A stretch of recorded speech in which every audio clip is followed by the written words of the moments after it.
El Instituto Nacional de Formación Política de Morena, a través de la RENACE, te invita a registrar tu círculo de estudios y sumarte a la revolución de las conciencias. Recuerda que para que el Plan C se consolide, necesitamos formarnos y organizarnos políticamente. En tu colonia, barrio o pueblo originario, la 4T te necesita. Un círculo de estudios puede ser integrado por un mínimo de 5 personas y hasta 25, para permitir la participación horizontal y democrática al interior. Además, participan en actividades territoriales y se reúnen a discutir al menos una vez al mes. Para mayores detalles, consulta www.infpmorena.com.mx, en donde encontrarás la forma de registrar tu círculo de estudio, pero también los cursos, talleres, diplomados, seminarios que tenemos en el INFP para nuestra militancia y el obradorismo. Unidad, movilización y formación para la transformación.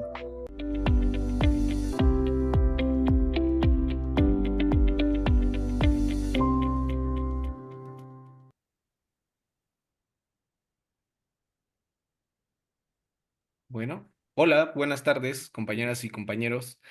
Un gusto saludarles nuevamente en este espacio. Les damos la bienvenida a todas y todos a la tercera sesión ya del seminario Marxismos Latinoamericanos y Caribeños, como ha apuntado el compañero Lautaro. Pues el día de hoy el tema que se va a revisar, que Lautaro ya nos explicará en un momento, va a ser el tema de marxismos en el Gran Caribe, la tradición radical antillana y los marxismos negros.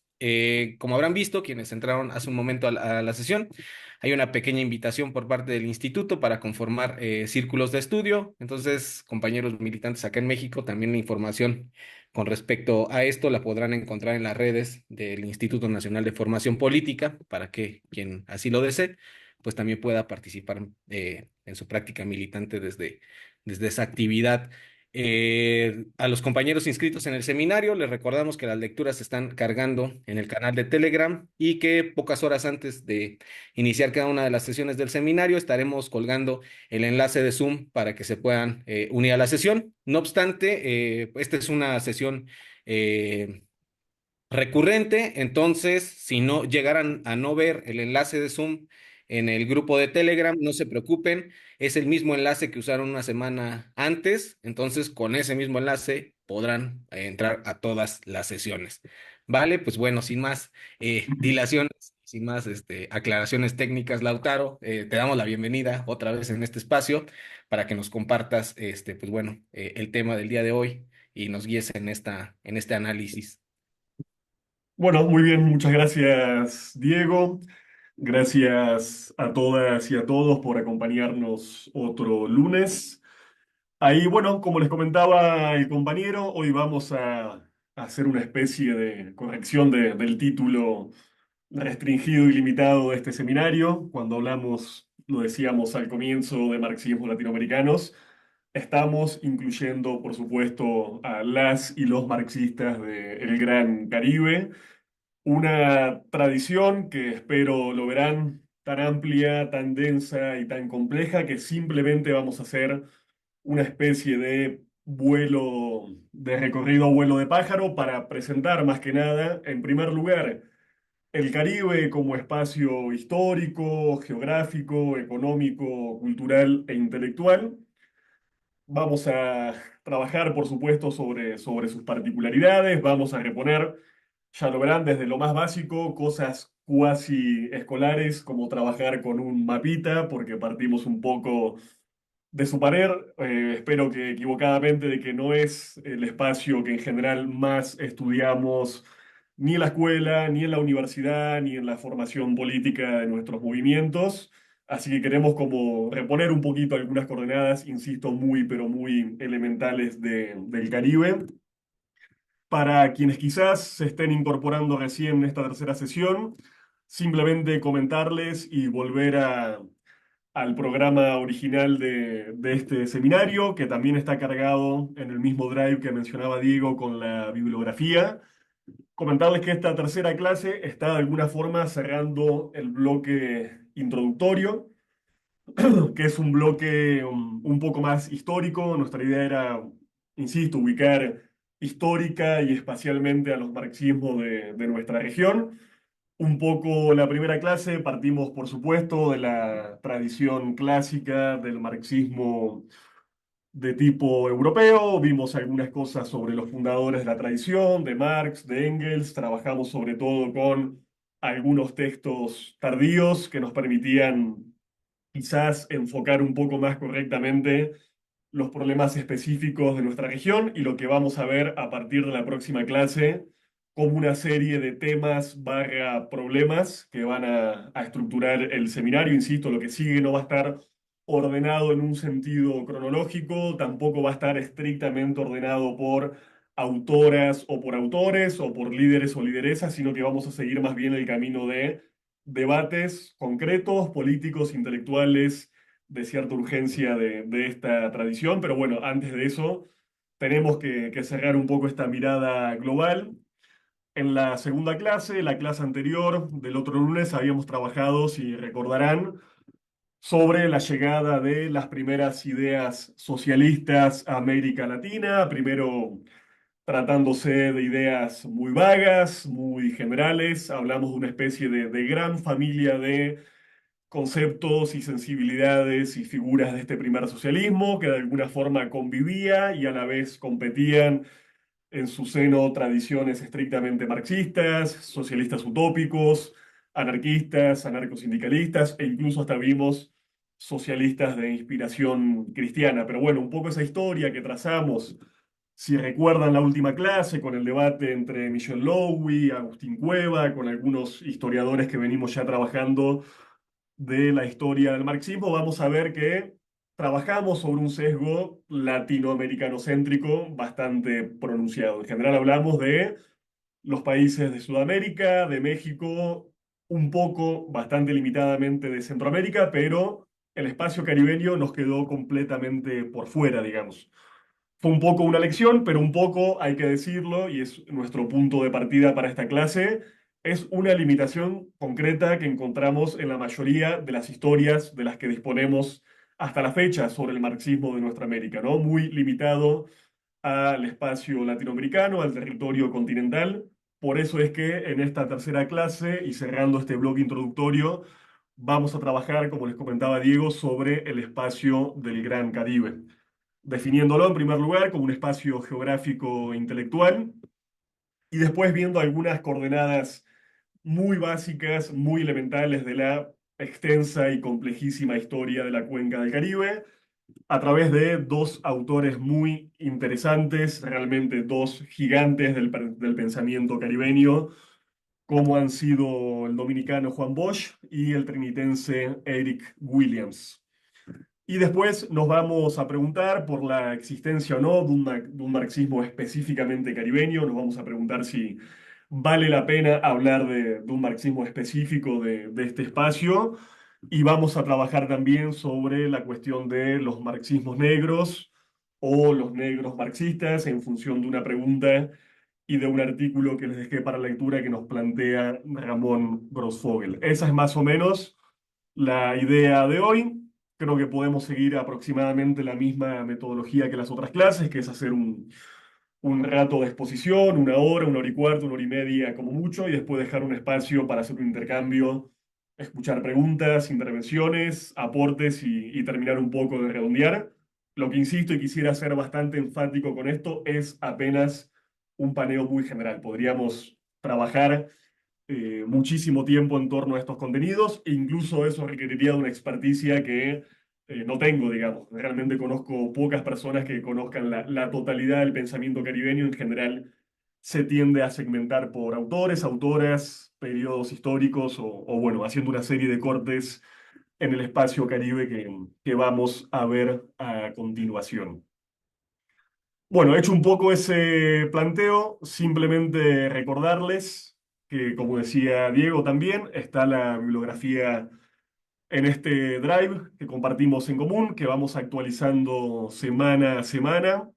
Ahí, como les comentaba, hay un texto del sociólogo puertorriqueño Ramón Grossfogel, un texto que me parece que es breve, es bastante concreto, no tiene ningún tipo de lenguaje ampuloso y permite plantear no solamente una serie de preguntas para definir estos marxismos, sino una serie de aportes concretos que en la clase de hoy vamos a dejar más o menos presentados y que no tengan apuro, los vamos a trabajar y profundizar en las próximas sesiones. Y les dejé también uno de los ensayos de un libro que salió hace relativamente muy poquito tiempo, compilado por Claxo, que habla justamente de estos dos grandes autores que nos van a interesar bastante el día de hoy, Juan Bosch y Eric Williams, por motivos que vamos a ver a continuación, pero básicamente me pareció un texto de interés para nosotros y nosotros, porque de alguna forma sintetiza de manera bastante amena esta complejísima y extensa historia del Caribe. Les dejé bastante bibliografía complementaria, quizás la puedo mencionar un poquito mejor más adelante, pero bueno, como siempre, recomendarles muchísimo las lecturas porque realmente creo que nos permiten abrir un poco nuestro mapa cognitivo y bueno, básicamente tomar conciencia de un montón de cosas que todavía ignoramos y de las que tenemos que trabajar y profundizar. Creo que como académicos, como militantes políticos, como figuras públicas, nada, me parece que son conocimientos que tienen cierta relevancia. Así que bueno, como les decía, mi idea es empezar por algo tan simple como un mapa. No sé si ahí los compas del INFP nos pueden hacer el favor de compartir ese mapita que les envié de la cuenca del Caribe. Claro que sí, permíteme.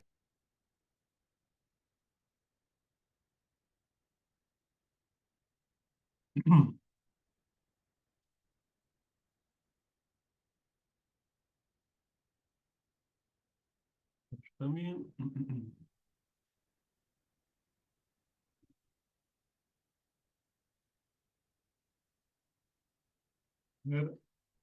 Bien, perfecto. Asumo que todos y todas están viendo el mapa.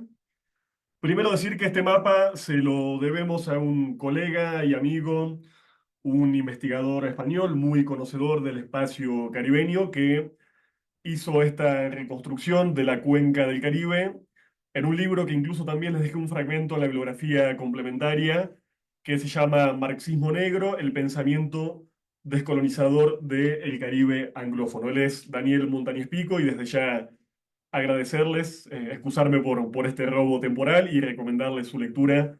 Después vamos a trabajar al cierre de esta clase también con algunas ideas y tesis que nos aporta Daniel que son muy interesantes y muy sugerentes.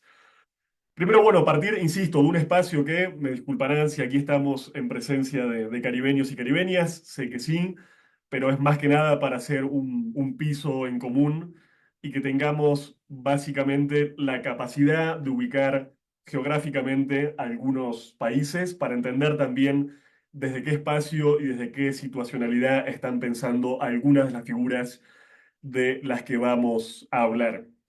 Siempre definir el Caribe es complejo. Hasta el día de hoy, geógrafos, historiadores, estudiosos de la cultura e incluso los propios y las propias marxistas siguen discutiendo cuál es la forma más adecuada de definir el Caribe, ¿sí? Obviamente tenemos que referirnos en un primer lugar a la presencia de un mar que es absolutamente determinante, el mar Caribe, para algunos y para algunas una especie de equivalente en nuestro hemisferio a lo que el Mediterráneo es en Europa, es decir, como una especie de mar de encuentro de culturas y a la vez como un espacio, y lo vamos a ver también, geopolíticamente muy denso y muy, pero muy relevante, ¿sí? En general, cuando hablamos de Caribe, insisto, tenemos varias definiciones. Una definición más restrictiva sería considerar los territorios insulares y continentales que rodean al mar. Tenemos una definición bastante conocida y bastante tradicional que va a definir, por ejemplo, y va a diferenciar entre las Antillas mayores y las Antillas menores. Las Antillas son los territorios insulares de este espacio caribeño. Hay que decir que en el Caribe, definido como área geográfica, conviven más de 700 islas, islotes, arrecifes y cayos. Es realmente un archipiélago, o como algunos autores lo han llamado, una especie de meta-archipiélago, es decir, un archipiélago de archipiélagos, un territorio que ya en términos geográficos está de alguna forma definido por cierta fragmentariedad. En este espacio, insisto, podemos tomar y conceptualizar las islas y dividirlas, por ejemplo, entre las grandes Antillas. Es el caso conocidísimo de Cuba, la más grande de todas ellas. Es el caso, estarán viendo aquí en el centro del mapa, de la isla La Española, que hoy por hoy comparten la República Dominicana en la zona oriental de la isla y también Haití en la zona occidental. Insisto, la segunda de las grandes Antillas, que se completan con la presencia de Jamaica y de Puerto Rico. Insisto, ¿no? Esta definición básica como las grandes islas de este territorio. Pero encontramos también, y lo ven en este mapa elaborado por Daniel, un sinnúmero de islas y archipiélagos más pequeños, en donde encontramos, y lo vamos a comentar también, una serie de repúblicas independientes o bien de territorios no autónomos, e incluso algunos países con estatutos semi-independientes o neocoloniales, según lo queramos definir, que van a ser también muy importantes, ¿sí? Algunas de estas muy pequeñas islas que en general no conocemos, no podemos ubicar en el mapa, no conocemos sus culturas, no podríamos mencionar sus capitales, han generado, y por esto nos importan, enormes pensadores y pensadoras de la tradición radical y de la tradición crítica, y particularmente, por supuesto, grandes marxistas, ¿sí? Son muchísimas islas, solamente por mencionar algunas que en este caso son emblemáticas y de las que seguramente hablemos bastante a lo largo de este seminario. Tenemos la presencia de Trinidad y Tobago, un país con una tradición radical importantísima hasta nuestro mismísimo presente. Tenemos, por ejemplo, bueno, San Vicente y las Granadinas, un archipiélago que ni más ni menos nos dio hasta hace muy poquito tiempo al presidente pro tempore de la CELAC, ni más ni menos un presidente oriundo de un país insular, archipiélago muy, muy, pero muy pequeño, condujo hasta hace poco tiempo y orientó el espacio de integración latinoamericana y caribeña más importante y representativo en toda la historia de nuestro continente. Tenemos Barbados, también un pequeño territorio que ha dado grandísimos y grandísimas ensayistas y poetas. Tenemos, por ejemplo, a Martinica, un país que quizás conozcan por ser el territorio natal de figuras tan pero tan relevantes como M.S. Ser o Franz Fanon. En fin, muchísimos países, y estoy aquí enfatizando quizás aquellas antiguas colonias británicas y o francesas porque son bastante menos conocidas que las islas del Caribe hispanohablante, ¿no? Naturalmente, y esto hay que decirlo, países como Cuba, como República Dominicana y como Puerto Rico, por el simple hecho de hablar español, han estado mucho más vinculados a el conjunto de nuestro continente y en general, se imaginarán, nos es mucho más fácil acceder a su pensamiento codificado en libros, leerles y conocerles por la cuestión del idioma. Tenemos también, simplemente para terminar de presentar algunas de estas definiciones básicas, quienes van a dividir entre islas de Sotavento e islas de Barlovento, simplemente una forma de definir y estructurar algunos grupos de estos pequeños rosarios de islas.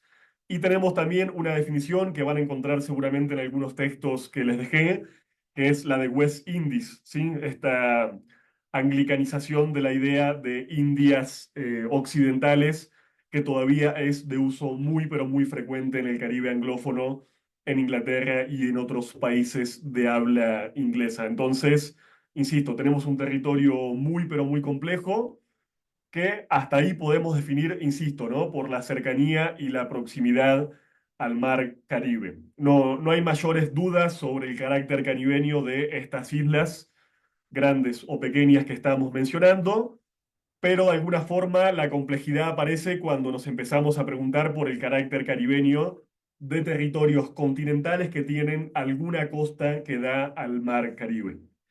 Es en el caso de este mapa y se ve con todísima claridad del extenso territorio venezolano volcado sobre el Caribe. Es el caso de la República Cooperativa de Guyana, de la Guyana Francesa y también de Surinam. Estas últimas todavía territorios neocolonizados. Es el caso, por supuesto, de Colombia, que tiene la particularidad de tener una salida marítima hacia el Mar Caribe y otra hacia el Pacífico, y también de el conjunto de los países centroamericanos, con la excepción de El Salvador, que no tiene costa caribeña.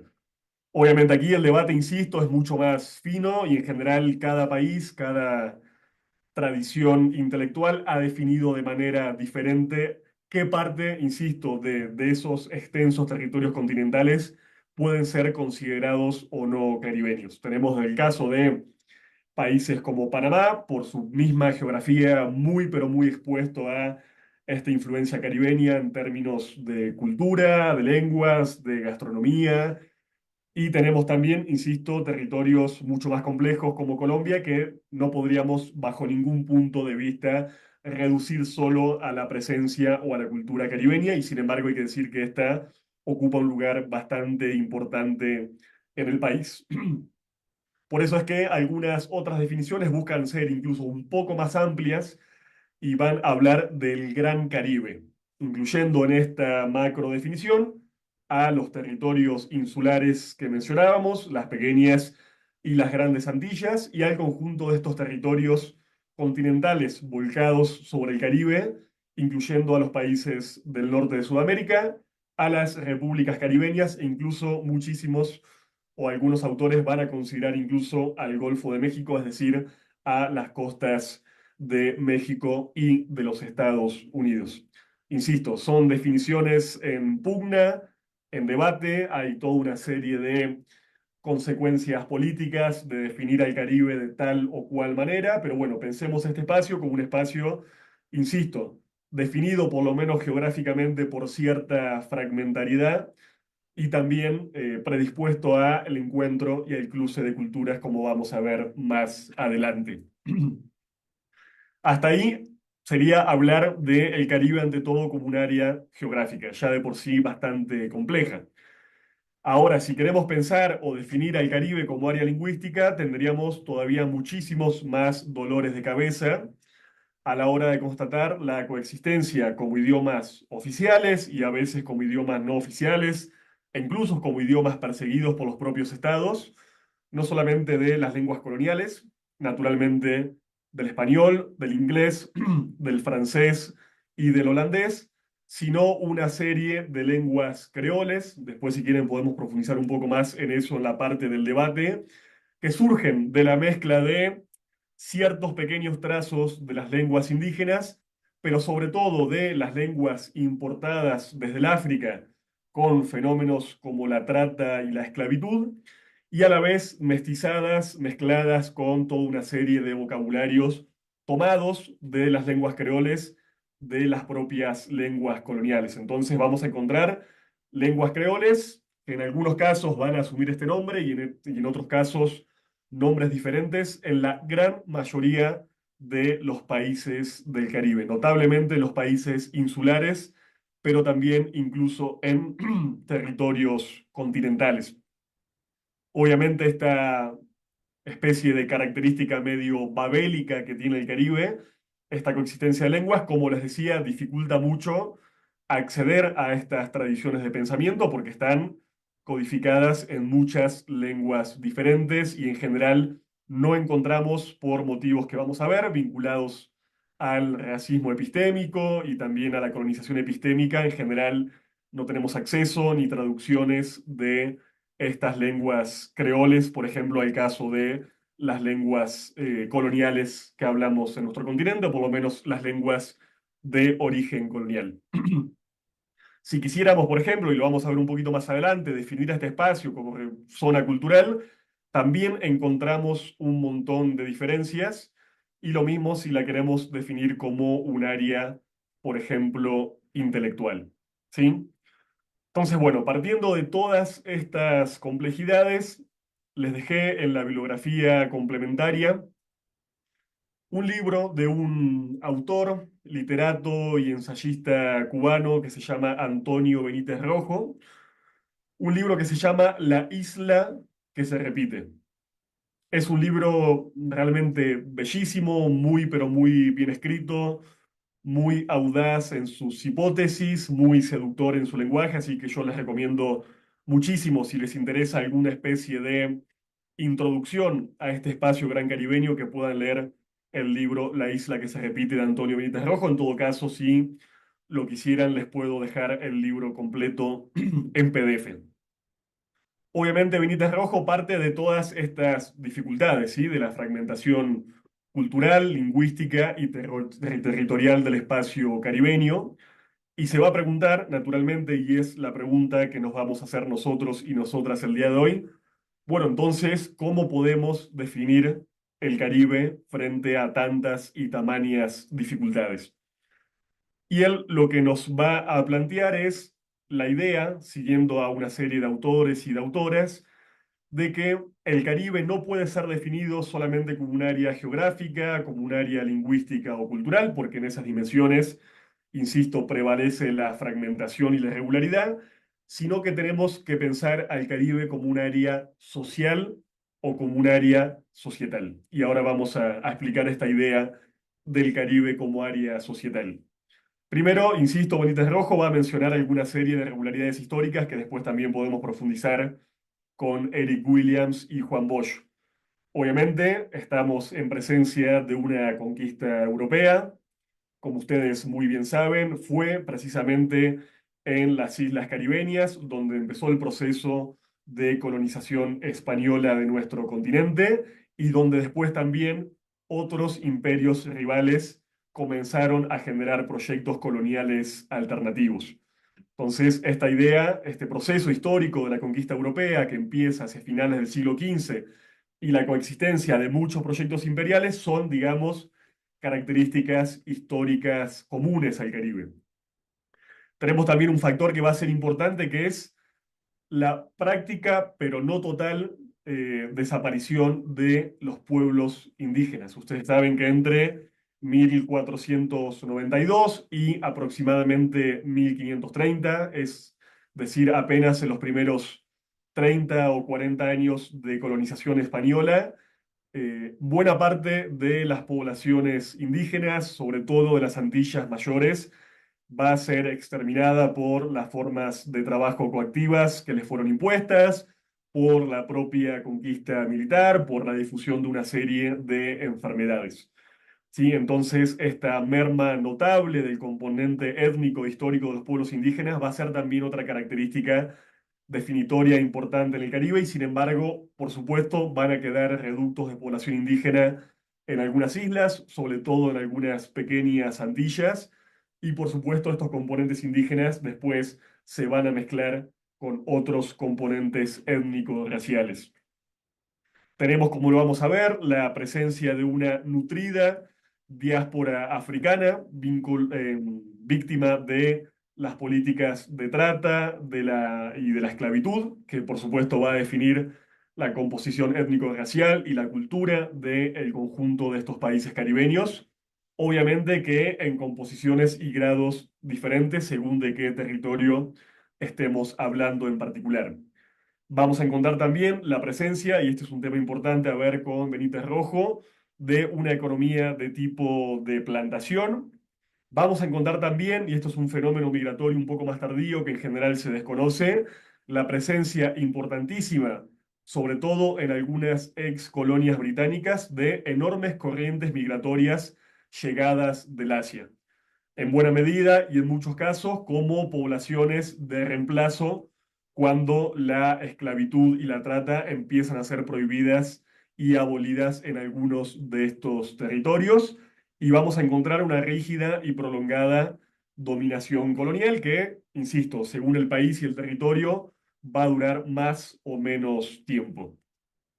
Entonces, de alguna forma, Rojo se pregunta y va a mapear por dos grandes formas de definir el Caribe: por lo que tiene de unitario, por lo que tiene de común, de experiencia compartida, y por todo aquello que tiene de fragmentario y de discontinuo. Es decir, la pregunta es si el Caribe se define por sus características comunes o justamente por sus enormes diversidades. Y él va a tomar, por ejemplo, el testimonio de un cronista colonial, el padre Labat, que va a encontrar en los diferentes países caribeños una serie de regularidades culturales. Pero también va a encontrar y mencionar, por ejemplo, a Moya Pons, uno de los más importantes historiadores de la República Dominicana, que no solamente va a señalar las enormes diferencias que hay en el espacio caribeño, sino que va a hablar incluso de la existencia de varios Caribes diferentes y superpuestos, de alguna forma invitando a estudiar este espacio de manera fragmentaria y no como lo queremos pensar nosotros y nosotras el día de hoy, como un espacio de alguna forma unitario y con ciertas regularidades. De hecho, insisto, en esta dificultad para definir al Caribe como una unidad cultural, Benítez Rojo va a mencionar una enorme cantidad de conceptos que ha generado el propio proceso caribeño para de alguna forma entender y explicar este tremendo choque de razas, de culturas, de lenguas y de experiencias vividas que expresa la historia del Caribe. Lo van a encontrar ahí, pero básicamente habla de conceptos como el sincretismo, la enculturación, la asimilación, la indigenización, la criollización, el cimarronaje, la resistencia cultural, e insisto, un montón de conceptos que no tenemos aquí el tiempo ni el espacio para profundizar, pero que dan cuenta de cómo estas diferentes culturas se han ido encontrando o han tenido procesos conflictivos a lo largo de los siglos. Pero como les comentaba antes, lo que más nos interesa de este texto de Benítez Rojo es esta definición del Caribe como un área societal. Lo que nos va a decir de alguna forma Benítez Rojo es que encontramos en toda la cuenca del Caribe una serie de estructuras socioeconómicas que son muy parecidas, que son paralelas y que están determinadas por la existencia de la economía de la plantación. Sin importar de qué hayan sido estas plantaciones, sean de café, de azúcar, de tabaco o de índigo, y sin importar en sentido estricto a qué potencia colonial hayan pertenecido, por ejemplo, estas plantaciones. Aquí un comentario muy básico, digamos. Cuando hablamos de la plantación, estamos hablando de alguna forma de una unidad productiva que fue característica del espacio caribeño, generada para la producción intensiva de productos agrícolas de las zonas tropicales para su exportación y consumo principalmente en Europa, aunque también en algunos casos para los Estados Unidos. Una forma productiva que hizo, por ejemplo, de algunos de estos territorios coloniales, colonias fabulosamente ricas que fueron muy importantes para explicar, por ejemplo, el despliegue capitalista de ciertas grandes potencias europeas y que también conllevaron como necesidad la, insisto, importación forzosa de trabajadores y trabajadoras esclavas del África. Es la plantación, es la producción intensiva de estos productos agrícolas y es sobre todo la esclavitud y la trata consecuente lo que nos dice Benítez Rojo va a definir una serie de patrones sociales que son comunes al espacio del Caribe. Obviamente él también lo va a decir, la plantación no fue exclusiva tan solo de los territorios estrictamente caribeños, sino que encontramos, por ejemplo, plantaciones algodoneras en todo el sur de los Estados Unidos y encontramos una importante economía de plantación también, por ejemplo, en el nordeste brasileño, lo cual, paradójicamente o no, también le va a dar a estos territorios características comunes con el conjunto de las islas y territorios continentales del Caribe. Así que, insisto, quedémonos un poco con esta idea, ¿sí? Con esta unidad del espacio caribeño planteada sobre todo por la presencia de la plantación, una presencia que además nos va a decir Benítez Rojo, por supuesto que fue diferente en cada momento histórico. La plantación no se implantó en todos los países del Caribe en el mismo momento. Muchas veces los propios procesos anticoloniales, las rebeliones y las revoluciones fueron generando que la economía plantacionista se mudara de un país hacia el otro. Por ejemplo, lo vamos a ver más adelante en alguna de las sesiones. Uno no puede entender el despliegue masivo de las plantaciones, por ejemplo, en Cuba, sin entender que la revolución haitiana, triunfante en el año 1804, derrotó la economía plantacionista, derrotó a los proyectos coloniales en aquella parte de la isla La Española y obligó a que ese capital mercantil y plantacionista se fuera desplazando hacia otras islas. Entonces, esta misma definición de la plantación nos obliga de alguna forma a hacer un corte diacrónico que nos lleva a estudiar la evolución de estas sociedades caribeñas a lo largo de los últimos siglos. Justamente para eso, para entender esa evolución histórica, quería hablarles un poco de la figura de Eric Williams y de Juan Bosch. Ahí le pido también a los compas del INFP si nos pueden compartir una fotito que les mandé complementaria al tema del mapa. Claro que sí.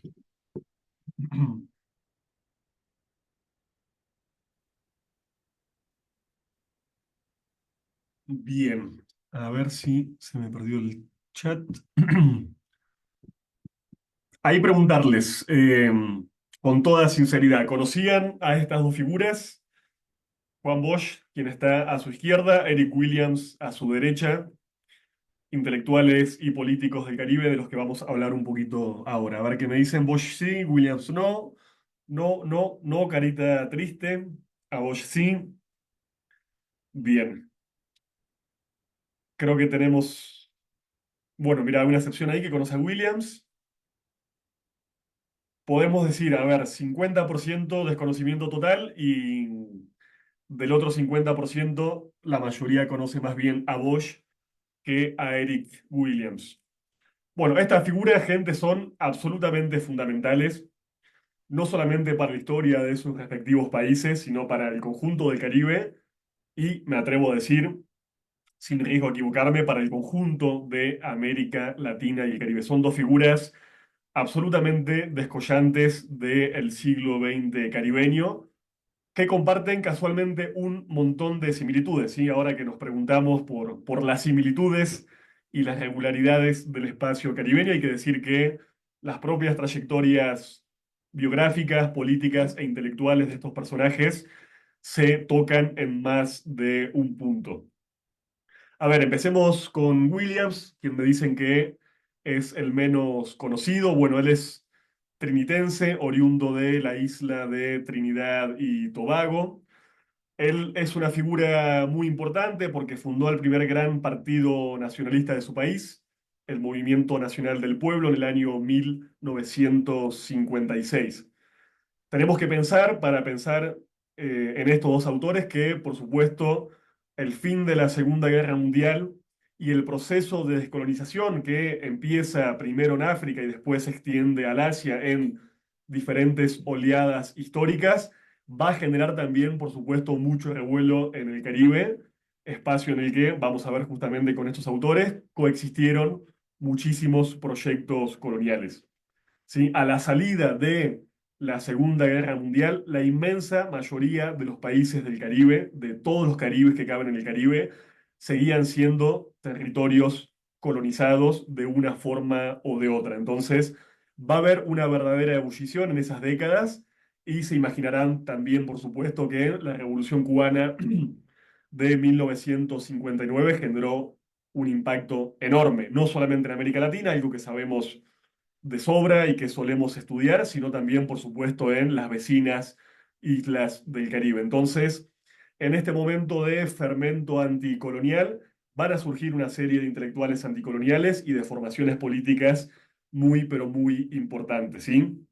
Williams va a ser de alguna forma abanderado de este proceso en su propio país y con la fundación del Movimiento Nacional del Pueblo va a conseguir que Trinidad y Tobago se convierta en un país independiente y él mismo, Eric Williams, se va a convertir en primer ministro de aquella flamante república independiente, ¿sí?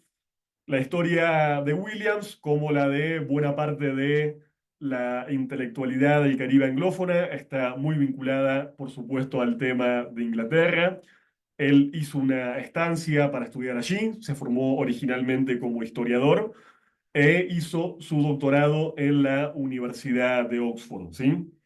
Además de ser obviamente influenciado por el ciclo descolonizador de la segunda posguerra y más adelante también por la Revolución Cubana, él va a ser muy influenciado por otro movimiento del que también podemos conversar, que fue el movimiento panafricanista, sobre todo con la influencia enorme en el espacio del Caribe de figuras como Marcus Garvey o, por ejemplo, del comunista George Padmore. ¿Sí? Este movimiento panafricano se va de alguna forma a cocinar en el propio territorio británico porque hay que entender eso, muchas veces la potencia colonial, la metrópoli colonial, termina siendo el espacio de encuentro de una serie de territorios coloniales que solamente se pueden encontrar, insisto, en la propia metrópoli. Entonces, cuando Williams va y estuvo en la Universidad de Oxford, se empieza a encontrar con un montón de migrantes políticos e intelectuales de diferentes colonias británicas y va a ser, insisto, muy pero muy influenciado por este movimiento panafricanista. Williams no solamente va a ser un nacionalista muy importante en la historia de su país, sino que también va a ser un destacado promotor de la integración de los territorios caribeños. Él, de hecho, va a trabajar en un espacio construido por la propia metrópolis colonial que se llamó la Comisión del Caribe, pero que le permitió viajar por el conjunto de las islas, particularmente por los territorios anglófonos, y terminar de comprender ese complejísimo universo que él va a proponer de manera muy temprana, de alguna forma, lograr integrar y federar. Tanto es así que en el año 58 se va a generar lo que se conoció como la Federación de las Indias Occidentales, que logró aglutinar por un periodo más o menos efímero, apenas por 4 años, a los 10 países de este universo anglófono, de estas colonias británicas que estaban en tránsito de descolonización, aunque lamentablemente por una serie de diferendos entre Trinidad y Tobago y Jamaica principalmente, la confederación se va a terminar de diluir hacia el año 1962. Williams también, lo vamos a ver sobre todo en la próxima clase y en las subsiguientes, fue un gran estudioso de la esclavitud atlántica y uno de los primeros pensadores, no solamente en considerar, sino en probar con abundante material empírico, que fue la propia esclavitud de los territorios coloniales, lo que permitió el despegue capitalista del Reino Unido que todos estudiamos como la revolución industrial. Lo que nos va a decir Williams es que la revolución industrial no se puede entender como un proceso simplemente endógeno de las fuerzas productivas británicas, sino que la economía de plantación, la esclavitud y los ingentes recursos que generaron las colonias británicas están, insisto, en la base de ese despegue capitalista.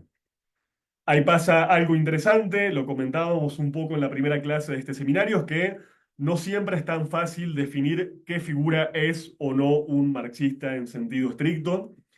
Hay que decir en el caso de Williams que él no fue en un sentido político e ideológico un marxista, sino que más bien lo podemos definir como un nacionalista liberal, que fue muy influido también, por ejemplo, por el pensamiento cepalino y que también fue muy atravesado, insisto, por este pensamiento integracionista del Caribe anglófono. Él tenía, creo, cultivaba un nacionalismo de tipo anticolonial, pero sería forzoso encajarlo como un marxista en un sentido político e ideológico.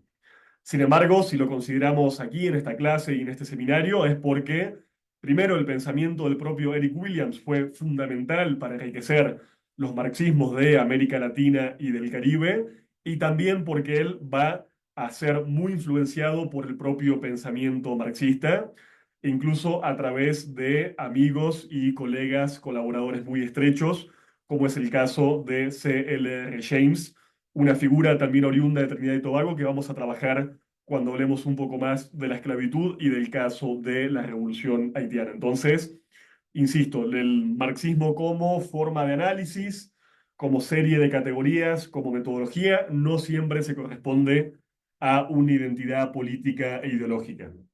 Bueno, Williams escribió textos muy importantes, El negro en el Caribe en el año 1944, y sobre todo este texto importantísimo que se llama Capitalismo y Esclavitud, publicado en el mismo año, que en realidad es el resultado de la reelaboración de su tesis doctoral en Oxford. Insisto, un libro demasiado importante para la tradición de los marxismos de nuestra región. También fue un importante historiador de su país, como lo demostró en el libro Historia del Pueblo de Trinidad y Tobago, e insisto, escribió muchísimas más obras, además de haber tenido una muy destacada labor política en su país y en el conjunto del Caribe anglófono. Hasta ahí Williams. El caso de Juan Bosch, obviamente, me lo imaginé, es un poco más conocido por provenir de el Caribe hispanohablante. Juan Bosch fue un dominicano, de hecho falleció no hace tantísimo tiempo, falleció en este siglo, en el año 2001, y de alguna forma les comentaba, es una figura que podemos considerar como equivalente a Williams en su propio país, la República Dominicana, ¿sí? En el caso de Bosch, la relación con el marxismo, digámoslo así, la tenemos que básicamente temporizar. Su formación temprana no fue en el campo del marxismo. Él también podemos pensarlo tempranamente como un nacionalista anticolonial dominicano. Él fue muy influenciado por el pensamiento de algunas figuras claves del pensamiento antillano, sobre todo, insisto, de las Astillas hispanohablantes, como es el caso de Hostos. Tenemos que ahí entender que, por supuesto, el pensamiento radical antillano, puntualmente el de Puerto Rico, República Dominicana y Cuba, siempre estuvo muy estrechamente enlazado en términos históricos, hasta el punto de que muchas figuras hoy son consideradas patriotas nacionales en uno, dos o hasta tres de estos países. Bueno, en el caso de Bosch, él estuvo muy influenciado por este pensamiento antillanista anticolonial y empezó a evolucionar hacia el marxismo, obviamente también bajo el influjo de la Revolución Cubana. De hecho, Bosch llegó a ser amigo personal de Fidel Castro, pero también por un hecho que lo va a marcar a fuego. Bosch también va a construir no uno, sino dos partidos muy importantes de la historia dominicana, incluso determinantes en la política contemporánea del país hasta el día de hoy. Primero el PRD y después el PLD, el Partido de la Liberación Dominicana. Bueno, con estos partidos, Bosch va a llegar a ser ni más ni menos que presidente de la República, pero va a gobernar tan solo 7 meses, va a ser presidente durante apenas 7 meses en el año 1963 y va a ser depuesto por un golpe de Estado. El golpe de Estado a Bosch, una figura absolutamente popular, carismática, muy querida por la población dominicana, va a generar una serie de rebeliones, incluso una serie de movimientos político-militares que van a intentar restaurarlo en el poder por vía militar. Incluso el propio Bosch va a comandar expediciones militares, que quizás nos recuerden bastante a la del Granma en el caso de la Revolución Cubana, que justamente saliendo de Cuba van a intentar, insisto, volver al orden democrático y reponerlo en el gobierno. Esta serie de convulsiones sociales, realmente muy populares y muy radicales, van a llevar a que Estados Unidos defina ocupar el país en el año 1965, ocuparlo por segunda vez, ya lo había hecho en las primeras décadas del siglo. Este hecho, en palabras del propio Bosch, la ocupación del país va a ser un hecho absolutamente traumático para él y lo va a terminar de llevar a la comprensión de la complejidad del fenómeno del imperialismo, un fenómeno que va a empezar, insisto, a estudiar y entender desde la óptica del marxismo. Entonces, podríamos hablar de alguna forma de una especie de Bosch pre-marxista y un Bosch que se acerca cada vez más hacia esta corriente de pensamiento desde la década del 70 y a partir de la década del 70. ¿Sí? De hecho, él va a generar textos muy importantes, pensando, por ejemplo, la formación social y nacional dominicana, y va a estudiar fenómenos como lo que él va a llamar el pentagonismo, definida como una especie de fase de la política imperial en América Latina y el Caribe. En el caso de Bosch, digámoslo así, sí podemos pensarlo entonces en ese segundo momento como un marxista en términos teóricos o metodológicos, aunque él nunca subrayó demasiado su identidad marxista o socialista o comunista, más que nada por sostener una serie de diferendos, por ejemplo, con el comunismo y el socialismo tal cual estaba siendo construido en esas décadas, ni más ni menos que en la Unión Soviética. Entonces, él no va a ser tanto profesión de fe de una identidad socialista o comunista, pero sí, insisto, va a aplicar elementos importantísimos del marxismo en su producción teórica e intelectual. ¿Sí? Bosch va a ser, sin duda, la figura más descollante del siglo XX dominicano, y piensa en la enorme capacidad de esta gente. No solamente va a ser presidente de su país, no solamente va a ser el líder más popular del siglo XX dominicano, no solamente va a generar partidos de masas todavía importantísimos en la coyuntura actual de la República Dominicana, sino que también va a ser considerado como uno de los principales literatos de la historia nacional, destacando enormemente como cuentista y novelista. O sea, realmente, y esto un poco lo traigo a colación en relación al debate que teníamos la semana pasada, ¿no? ¿Se acuerdan con Agustín Cueva discutiendo con Michael Lowy? No podemos dejar de pensar que el marxismo en América Latina y el Caribe no solamente se expresa en libros, en ideas, en teorías y en conceptos, sino que no deja de expresarse en el caso de la cultura y muchas veces en el caso de la cultura más selecta y desarrollada. Entonces, creo que es, insisto, importante destacar también este carácter literario de la figura de Juan Bosch, que fue una figura muy importante y que les recomiendo leer como historiador, como político y también como literato. Bueno, si hablamos de estas dos figuras, de Eric Williams y de Juan Bosch, es por esta serie de puntos de intersección que estábamos mencionando, pero sobre todo por una particularidad enorme. Porque ambos, Bosch y Williams, escribieron, cada uno por su lado, historias sobre el conjunto del espacio caribeño que van a publicar en el mismo año, en el año 1970, con nombres prácticamente idénticos. O sea, miren ustedes la casualidad, y obviamente, y eso se ha estudiado y comprobado, sin mediar plagio ni conocimiento recíproco del trabajo que el otro estaba haciendo. El libro de Juan Bosch se va a llamar De Cristóbal Colón a Fidel Castro, el Caribe, frontera imperial. Y vamos a volver más adelante, por supuesto, a este concepto de la frontera imperial. Y el libro de Williams se va a llamar De Colón a Castro, la historia del Caribe 1492-1969.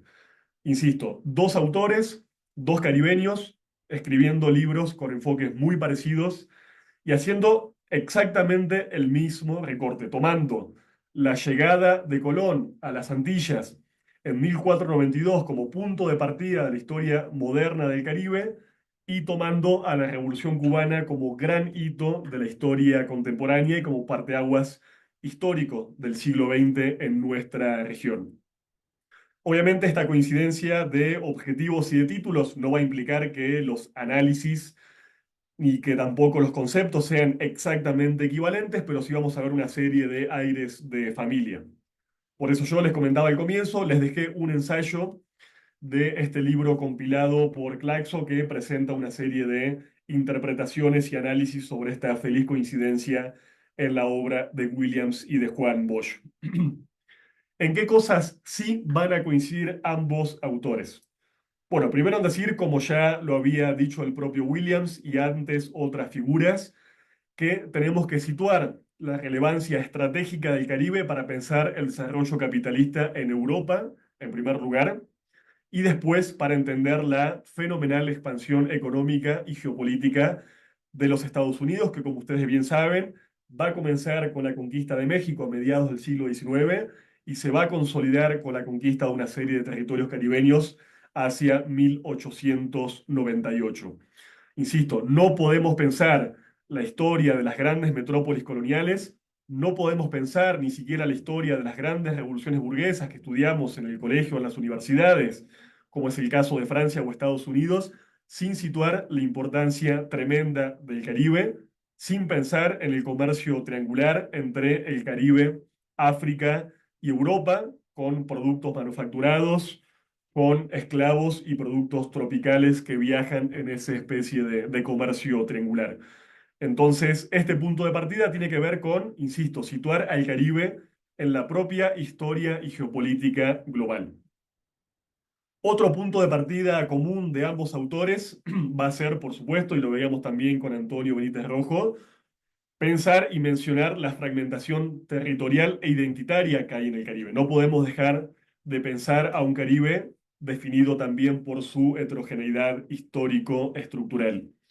Por eso mismo, por esa misma diversidad y heterogeneidad que ya veíamos antes, es que las historias de Williams y Bosch son tan, pero tan importantes para nosotros y para nosotras.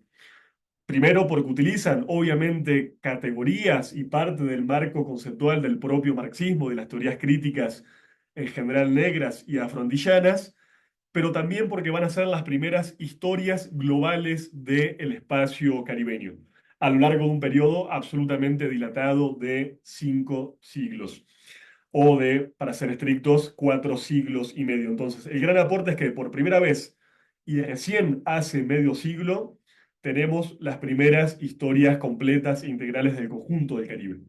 Los que hasta ese momento teníamos en general eran historias nacionales, la historia de tal o cual país, de tal o cual isla, o a lo sumo la historia de los diferentes proyectos coloniales, es decir, la historia de las colonias anglófonas, la historia de los países hispanohablantes, la historia de Haití, la historia de tal o cual territorio. Entonces, en este debate, en esta tensión entre lo unitario y lo fragmentario, entre lo que Benítez Rojo llamaba las fuerzas centrífugas y las fuerzas centrípetas, lo importante, insisto, de estas dos enormes y voluminosas obras históricas es que nos permiten pensar al Caribe como una totalidad. Obviamente es un esfuerzo absolutamente complejo que les va a llevar muchísimos años de investigación. Hay una tesis también importante que sobre todo la va a trabajar Juan Bosch, que nos interesa, que tiene que ver con esta definición de el imperio español como una especie de imperio sin imperialismo. Es decir, como un país, como una metrópoli que tuvo la capacidad de conquistar buena parte de todo el hemisferio occidental, pero que no tuvo la capacidad de hacer una ocupación efectiva del territorio y en general no tuvo la capacidad de desarrollar economías de tipo moderno, como fue, por ejemplo, el caso de la economía de plantación. Rápidamente, cuando el Imperio Español empieza a descubrir los fabulosos yacimientos minerales que se encuentran, por ejemplo, en el México o en el Perú, su atención colonial imperial se va a centrar en ir a esos territorios y en básicamente en extraer y vender esos minerales en Europa. Pero no se van a generar, insisto, iniciativas productivas coloniales de tipo moderno.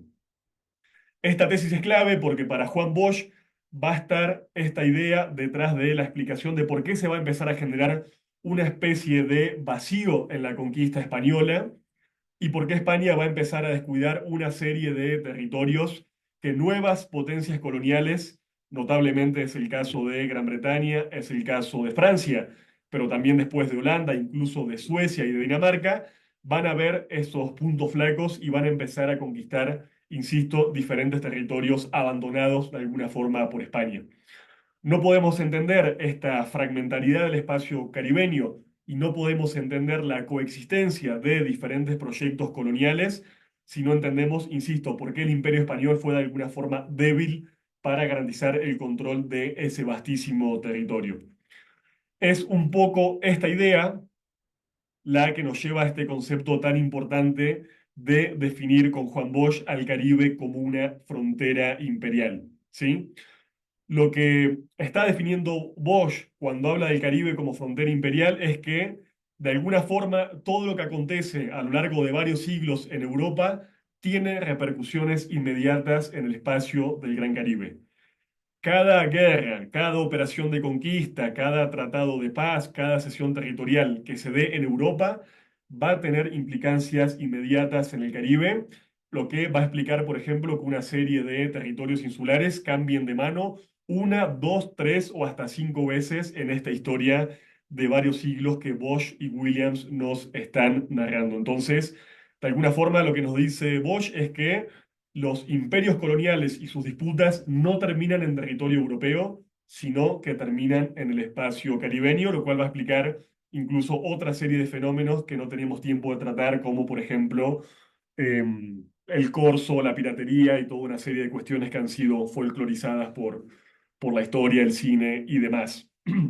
Entonces, como una forma de síntesis, que creo que nos es bastante útil, Bosch nos va a decir que el Caribe, la historia del Caribe es la historia de la lucha de varios imperios contra los pueblos de la región, pero que a la vez es la historia de la lucha de diferentes imperios entre sí para arrebatarse diferentes dominios. Y que en tercer lugar, y no menos importante, la historia del Caribe es la lucha de los pueblos caribeños para librarse de sus propios amos. Obviamente, insisto, esta definición es la que nos permite de alguna forma sintetizar esta idea de la frontera imperial europea, frontera a la cual se va a sumar desde fines del siglo XIX y sobre todo en el siglo XX, también la presencia de los propios Estados Unidos, que van a desarrollar su propio proyecto colonial y que también le van a arrebatar a España algunas posesiones. Incluso no podemos entender la tristemente célebre doctrina Monroe sin esta disputa por el espacio caribeño. Sí, la doctrina Monroe la podemos incluso pensar como una especie de definición de un área de exclusividad imperial, primero en el espacio de la cuenca del Caribe. Y obviamente también esta historia extensísima que nos van a contar Bosch y Williams va a ser la historia de la esclavitud, la plantación y la trata como fenómenos que están en el origen de la construcción de una identidad caribeña.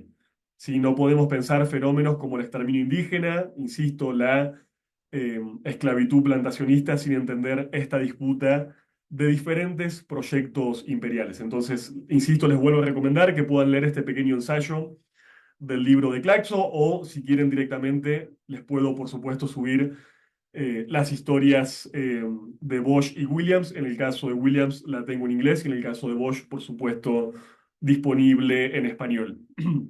Entonces, bueno, un poco hasta acá pudimos, insisto, ver las dificultades de definir al Caribe como espacio geográfico, las enormes heterogeneidades que tenemos al momento de definir al Caribe como espacio cultural, pero vimos una especie de unidad histórica en esta gran narrativa de 4 siglos y medio que nos cuentan Bosch y Williams.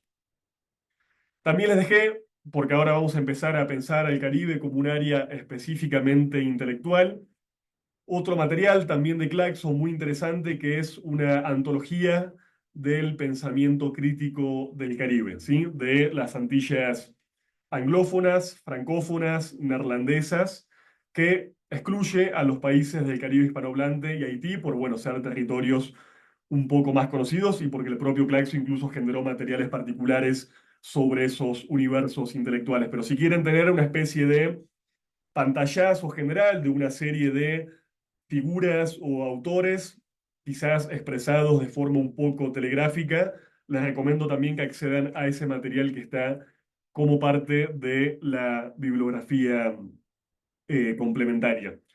Lo interesante de la introducción de esta antología, me parece, es que de alguna forma da otra mirada para pensar el Caribe como espacio unitario, pensando ya no, insisto, en el Caribe anglófono, francófono, o Haití o hispanohablante, sino pensando la unidad intelectual del espacio caribeño en relación de una serie de temas y problemas que son comunes a la cuenca del Caribe. Entonces, esta antología va a trabajar una serie de autores y autoras de muchísimos países y territorios todavía no autónomos que van a versar sobre el tema de la identidad cultural. Se imaginarán que la identidad cultural, la identidad nacional tan importante en las periferias del mundo, es un tema particularmente sensible en países que han sido parte de uno, dos o tres proyectos coloniales diferentes y que muchas veces se sienten más cercanos a su propia metrópoli colonial que respecto a quizás un país vecino que está apenas a algunos minutos de barco, ¿sí? Territorios realmente muy, pero muy cercanos en términos geográficos, a veces están muy, pero muy distanciados en términos históricos y culturales.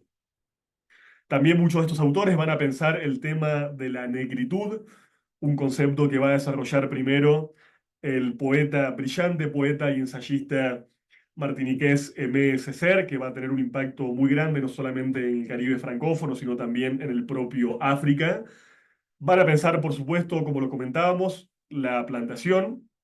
Muchos de estos autores y autoras van a pensar no solamente la plantación como un hecho histórico que terminó con la abolición de la esclavitud, sino como una forma de economía y como una forma de estructura social que determinó absolutamente la construcción de estas sociedades y que tiene hoy, en pleno siglo XXI, implicancias enormes para pensar, por ejemplo, la propia economía contemporánea. Hay autores y autoras hoy muy interesantes que piensan, por ejemplo, cómo el turismo de masas transnacionalizado o la economía del resort o de los grandes hoteles de alguna forma redita en otra modalidad y en pleno siglo XXI esas formas de economías de enclave que eran propias de la plantación desde la propia implantación de los proyectos coloniales. Por supuesto, no solamente el caso de Eric Williams, muchísimos autores y autoras van a pensar la relación histórica entre capitalismo y esclavitud y sobre todo qué generó la esclavitud en términos de subjetividad y formas de asociatividad en estos países caribeños. Lo vamos a ver también el tema de la economía global, de pensar al planeta en términos geopolitológicos, va a ser otra característica en general bastante común a estos pensadores y pensadoras, que van a pensar, por ejemplo, ni más ni menos, la cuestión de la dependencia. Tenemos una clase planificada para trabajar sobre la teoría de la dependencia que en general asociamos quizás mucho más a países como Brasil, como Chile, como la Argentina, pero tenemos que decir que el Caribe generó su propia teoría de la dependencia, muy vinculada, por supuesto, al debate de la plantación. También, y esto es común al conjunto de América Latina, la cuestión del mestizaje o la miscigenación o la hibridación o la palabra que le pongamos, va a ser un debate absolutamente insoslayable, ¿sí? Pensar qué tipo de mezclas etnorraciales, histórico-culturales se dieron entre componentes históricos tan diversos, entre pobladores europeos, entre comunidades indígenas, entre africanos y afrodescendientes y también entre migrantes asiáticos. Entonces, esta idea del mestizaje, de la mezcla, va a ser otro tema que en general el pensamiento caribeño y el marxismo en particular va a pensar muchísimo. Por supuesto, el tema de las grandes rebeliones y de las grandes revoluciones va a ser otra constante histórica del espacio caribeño y otro tema fundamental y habitual de los marxismos del Gran Caribe. Por supuesto, la revolución haitiana va a ser el gran acontecimiento del siglo XIX, todavía pensado, discutido y rediscutido hasta el día de hoy por sus enormes implicancias históricas e incluso filosóficas. Y también, por supuesto, la revolución cubana va a ser el gran acontecimiento revolucionario que va a suscitar la atención de estos marxismos a lo largo del siglo XX y también, por supuesto, del siglo XXI. Y también, como le sugería con Williams, pero es el caso de otras figuras también, la pregunta por cómo integrar a estos territorios tan pequeños, tan distintos y tan fragmentarios en unidades un poco más grandes y un poco más poderosas va a ser otra de las grandes obsesiones del marxismo definido como, en este caso, como área intelectual, ¿sí? Bueno, repasadas esas grandes definiciones, quería por último que entremos a la cuestión de los marxismos negros y que después nos vayamos a hacer un espacio de intercambio y un debate donde quizás podamos profundizar algunas cosas que no les llegue a comentar ahora. Les quería leer ahora un fragmentito realmente muy hermoso de un poeta y novelista espectacular de la isla de Barbados llamado George Lamming, que es parte de una conferencia que él dio en el año 1982 y que recoge un libro, quizás el libro más célebre de Lamming, Los placeres del exilio, que fue editado por Casa de las Américas, que insisto, lo quiero usar como introducción al tema que nos compete, que es el asunto de los marxismos negros.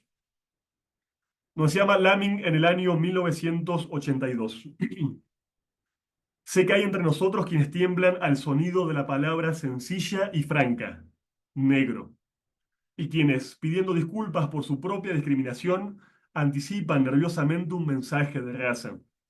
Pero cuando decimos negro, no hay significado biológico alguno, ni se usa en servicio de un aplauso racial.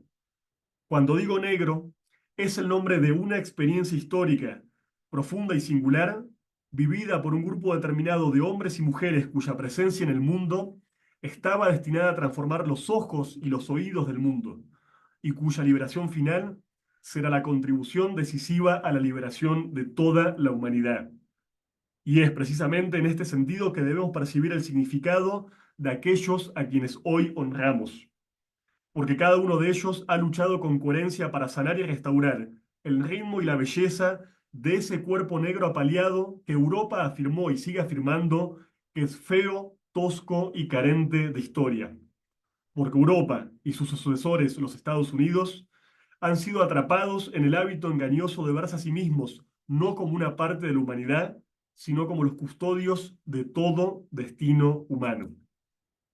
Esto, insisto, decía el barbadense George Lamming en el año 1982, y lo traigo a consideración por dos cosas. Primero, un poco por desmitificar una palabra tan pesada, tan densa, tan cargada de significantes raciales y coloniales como es la palabra negro, una palabra y una identidad colonial que ya fue de alguna forma asumida y transformada por el propio pensamiento afrocaribeño con esta idea, por ejemplo, que les comentaba de la negritud que inaugura en el Caribe francófono M. Ceser. Y también por esta idea de definir a lo negro como una experiencia histórica y no como una cuestión racial o epidérmica. Cuando hablemos, en este caso, de negritud y cuando hablemos de marxismos negros, estamos, insisto, subrayando una experiencia histórica particular y no el color determinado de tal o cual piel. Sí, me parece que era una introducción y una consideración importante. Bueno, como introducción a este tema, les dejé el texto que les mencionaba de Grossfogel. Grossfogel parte de una cuestión bastante importante para nosotros, que es definir lo que él va a llamar el racismo epistémico, ¿sí? Es decir, el racismo que llevó a que muchos de estos pensadores y pensadoras que estamos comentando fueran completamente excluidos de la academia y también excluidos, y hay que decirlo, de nuestra propia formación política como militantes. Hablamos, y esto es interesante, lo menciona Grossfogel, no de marxistas o de pensadores críticos o pensadoras que han hablado de temas puntuales, muy pequeños o muy localizados en tal o cual isla. Son en general pensadores y pensadoras de grandes temas universales y que sin embargo, de manera que solo podemos explicar por este racismo epistémico, fueron completamente marginalizados del pensamiento oficial, de la gran cultura e insisto también de los currículos académicos. ¿Qué suele pasar en general hoy con una serie de escuelas poscoloniales o pasó también con los estudios culturales? Que las negritudes siguen siendo vistas como objetos de estudio, es decir, estudiamos tal o cual cultura afrodescendiente o africana, pero no como sujetos de pensamiento, no como sujetos cognoscentes, que es la perspectiva que nos interesa destacar el día de hoy. Eh, Esto, obviamente, esta especie de olvido, de cancelación histórica, de soslayo, nos va a llevar a que una serie de ideas muy importantes, de teorías enteras, de perspectivas de pensamiento, que fueron formulados por estas y estos marxistas negros, sean después, en general, apropiados por otra serie de pensadores blanco, criollos o mestizos, ¿sí? Esta ignorancia, este racismo epistémico lleva a lo que Grossfogel va a considerar una especie de apropiación epistémica, ¿sí?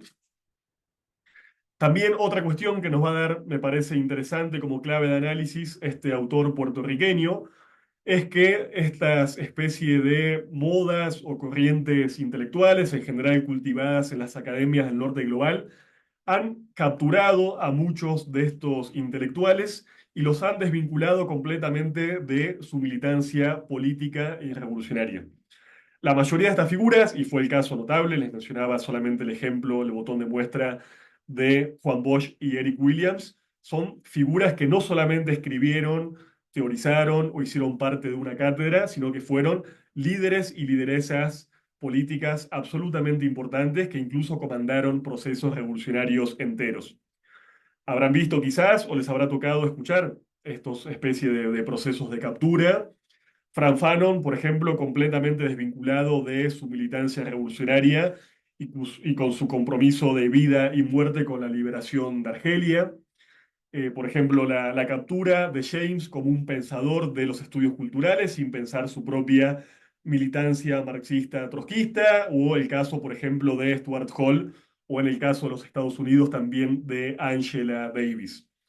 Cuando pensamos en este seminario, subrayamos, y lo haremos cada clase si es necesario, que el marxismo es ante todo una filosofía de la praxis. Es una serie de ideas, de conceptos y de teorías que buscan transformar la realidad. Y si hablamos, en este caso particular, de marxismos del Caribe, no estamos enfrente de una excepción. No es el caso de todos ni de todas, pero insisto, buena parte de estos pensadores tuvieron también una militancia política muy destacada que no podemos despegar de sus propias contribuciones intelectuales.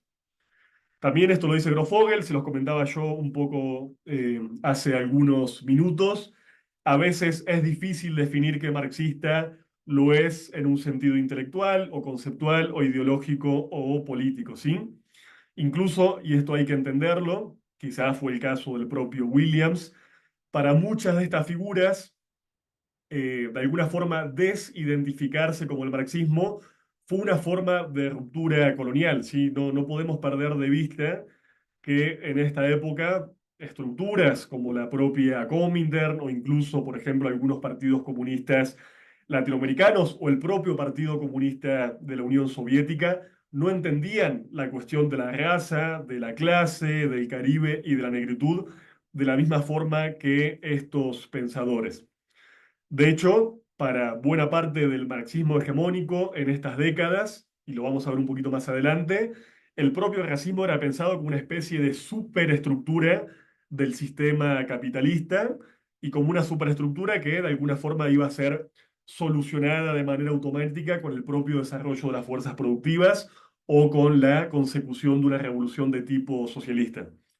Entonces no es casual que muchas de estas figuras, pensemos en el caso de MSCR, que iniciaron su militancia en los propios partidos comunistas de los imperios metropolitanos, en algún momento de su trayectoria política e intelectual, tengan que romper con esos propios partidos comunistas, justamente para afianzar una perspectiva política e intelectual situada en su propia experiencia como caribeños, como afrodescendientes y como sujetos subalternos. Entonces no hay que ser, me parece, tan prejuiciosos cuando vemos que algunos de estos marxistas no se definen a sí mismos de tal manera y tampoco, por supuesto, podemos forzar ponerles etiquetas y categorías.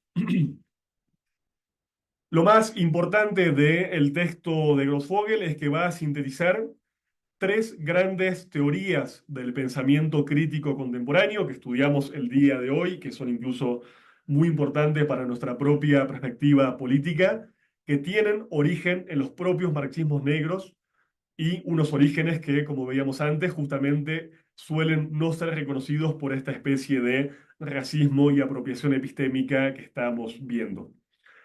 Las tres grandes teorías son básicamente la teoría del sistema mundo, la teoría de la colonialidad del poder y la teoría del colonialismo interno. Las voy a pasar bastante rápido porque vamos a tener clases dedicadas a estos aportes que son muy importantes para el marxismo, no solamente del espacio caribeño, sino del conjunto de América Latina y el Caribe. Básicamente la idea del sistema mundo, esta definición del sistema capitalista como un sistema global que subsume formaciones sociales periféricas con el paso de los siglos y que se implanta de forma temprana con la primera conquista de América, quizás la podamos haber oído nombrar por escuelas como la Escuela Francesa de los Anales de Fernand Braudel o por geopolitólogos y figuras muy importantes como Giovanni Arrighi o el propio Samir Amin o tantos y tantas otras.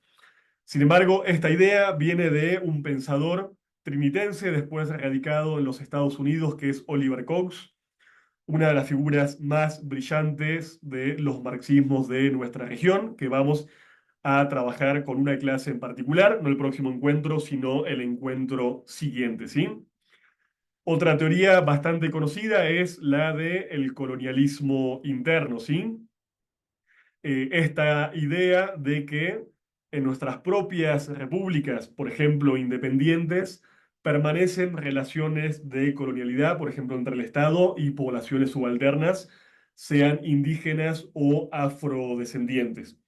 En general asociamos esta teoría a figuras como, en el caso de México, González Casanova, que ha hecho contribuciones absolutamente importantes a estas perspectivas. Es el caso de Rodolfo Stavenhagen, en Bolivia de Silvia Rivera Cusicanqui o en la Argentina de Walter Mignolo, pero esto lo va a detallar muy bien Grosfogel, fue trabajado por muchísimos autores desde décadas tan tempranas como las décadas del 30 y del 40. Obviamente, que esta perspectiva preexista no significa que hablemos siempre de la misma palabra o el mismo concepto, pero ya algunos autores, por ejemplo en los Estados Unidos, hablaban de las poblaciones negras segregadas como sujetos semicoloniales o los definían como colonias negras o hablaban ya incluso, como fue el caso del comunista estadounidense Henry Haywood, de colonias internas.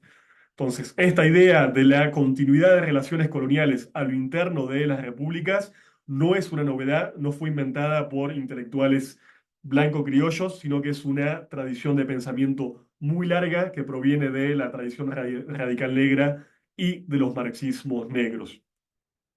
Y el último gran concepto que va a trabajar Grossfogel, y acá se va a meter una polémica bastante candente que no me interesa reponer en este momento, es la idea de la colonialidad del poder. Es decir, esta idea de que el racismo no es una superestructura como pensaba el marxismo clásico o quizás más eurocéntrico, sino que el racismo es un principio que organiza la fuerza de trabajo desde el comienzo de la propia modernidad y del propio capitalismo, ¿sí? La raza, según estas teorías, genera una especie de epistemología del poder. Es decir, insisto, que el racismo no es solamente un prejuicio, no es solamente una percepción distorsiva de la alteridad humana, no es una especie de residuo de la historia del capital, sino que fue una forma muy importante para estructurar y dividir a las fuerzas de trabajo en función de una línea de color, es decir, de la existencia de poblaciones blancas y no blancas, y en el caso puntual del Caribe, por supuesto, definiendo la negritud de las poblaciones afrodescendientes. Esta idea de la colonialidad del poder, de la articulación raza y clase, va a ser trabajada por una infinidad de autores. Les mencionaba el caso antes de Eric Williams. En el caso de Estados Unidos es, por ejemplo, la situación de Du Bois, para muchos y para muchas, y yo en este caso coincido, el más grande sociólogo del siglo XX, y va a ser un tema también que va a trabajar, por ejemplo, Frantz Fanon en su libro Piel Negra, Máscaras Blancas, y después también en su clásico más celebrado, Los Condenados de la Tierra, más vinculada a su experiencia política, en este caso en África. Entonces, esta idea, insisto, de la colonialidad del poder va a ser muy importante. Y si hay una característica distintiva de los marxismos negros, es haber pensado y teorizado cómo la raza y la clase se articulan, sin ninguna, de alguna forma, soslayar ni invisibilizar a la otra. Estos marxismos no van a decir que el racismo no es una superestructura, es parte de la propia estructura económica capitalista y es parte de la división del trabajo que, como ya comentábamos, permitió fenómenos como la plantación y la esclavitud y el propio despliegue de las grandes potencias imperialistas metropolitanas. Para terminar, ¿qué nos va a decir Grossfogel? Bueno, ¿qué define a un marxista negro? Y esto va un poco a colación de la frase que les comentaba, el fragmento de Lamming del comienzo. Para Grossfogel y para nosotros, lo que define un marxista negro o a la perspectiva del marxismo negro no es el color de la piel, sino una manera de entender al mundo. ¿Sí? Los marxismos negros se definen por pensar una experiencia histórico-social, la misma idea de experiencia que nos traía Lamming, desde la articulación entre explotación capitalista y dominación racial. Una experiencia que por supuesto está situada en un espacio geopolítico concreto, en este caso el Caribe, pero también en el conjunto de América Latina, y también desde la corporalidad y la subjetividad particular de sujetos coloniales negros y racializados. La pregunta que nos trae Grossfogel es si, por ejemplo, puede una persona blanca, racializada como blanca, con su epidermis blanca, ser o no un marxista negro. Y lo que nos va a decir e insistir es, insisto, que el marxismo negro está definido más que como un color de piel, como una perspectiva epistemológica. Eso es lo más importante, me parece, de esta definición que nos trae Grossfogel. Y después, simplemente para terminar y pasar rápidamente a vuelo de pájaro, les dejé también en la bibliografía complementaria estas conclusiones del libro que les comenté al comienzo, Marxismo Negro, del colega español Daniel Montañés Pico, que nos tiene una serie, me parece, de tesis conclusivas que son bastante interesantes para pensar qué hay de común en esta perspectiva en particular. Una, ya se las mencionaba, es la articulación entre raza y clase, ¿sí? Insisto, lo digo otra vez, la idea de la raza como un principio que organiza y disciplina a la fuerza de trabajo bajo el capitalismo. En ese sentido, nos va a decir Daniel, preguntarnos por un capitalismo no racista es una pregunta que básicamente contradice toda perspectiva histórica. El racismo, tal cual lo conocimos y lo conocemos desde sus propios orígenes, siempre estuvo imbricado estructuralmente con la línea de color y con las perspectivas racistas. Lo otro lo mencionábamos también, y son ejemplos patentes, las figuras de Bosch y Williams, es esta tendencia a ver al capitalismo como un sistema global.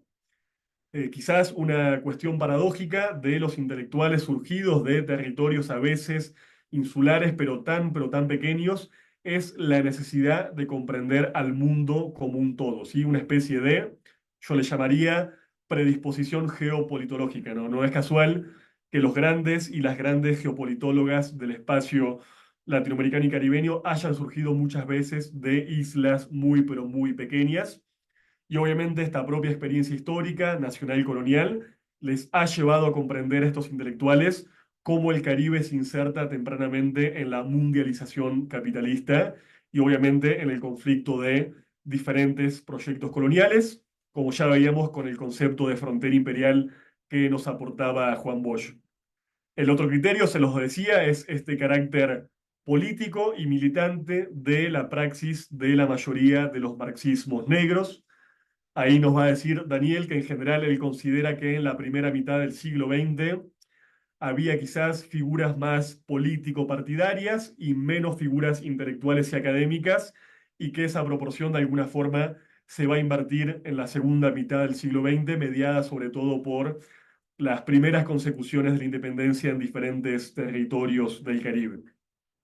Otro elemento es, por supuesto, esta idea de la descolonización, algo que van a compartir no solamente los marxismos negros, sino la propia tradición radical antillana desde los tiempos de Hostos, de Betances, de José Martín, es la perspectiva de descolonizar los territorios del Caribe.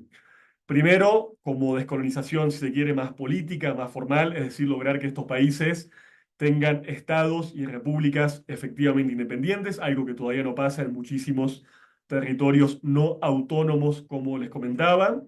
Pero después también el caso de los propios territorios descolonizados en términos políticos es la búsqueda de lograr una descolonización de tipo cultural, subjetiva y también epistémica. Es decir, que la lucha por la descolonización no se agota con tener un Estado formalmente independiente o una bandera propia o un himno, sino que continúa justamente por la continuidad de las relaciones de poder. Y el último elemento que creo que es importante es entender a estos marxismos negros, a esta tradición radical antillana y afroantillana, como una especie de amplísimas redes políticas e intelectuales que no solamente han articulado las diferentes islas en este mapa y en esta geografía fragmentaria tan compleja que vimos de la cuenca del Caribe, sino que han vinculado al Caribe, por supuesto, con los propios Estados Unidos y también con las metrópolis europeas, naturalmente, donde muchos de estos intelectuales fueron a estudiar, pero también, sobre todo, con el África. No podemos entender estas perspectivas sin tradiciones y corrientes como, por ejemplo, la del panafricanismo primero y después la del Black Power. Entonces, simplemente para ir cerrando la exposición, decirles que, así como necesariamente construir a grandes rasgos la historia de América Latina nos lleva necesariamente a pensar en la historia del espacio del Gran Caribe, no podemos entender al Gran Caribe si no es como una frontera imperial, pero también como el epicentro de una serie de redes intelectuales que, vuelvo a decir, conectan al Caribe con Estados Unidos, con Europa y principalmente con África. Dejo por acá, así nos queda media hora para conversar, para intercambiar, Me gustaría escuchar no solamente sus preguntas, sino sus propios aportes y reflexiones. Sé que tenemos presentes seguramente muchísimas personas del Caribe y seguramente nos pueden aportar su propia experiencia y su propio conocimiento. Así que bueno, corto por aquí y nada, les leemos con todo gusto e interés.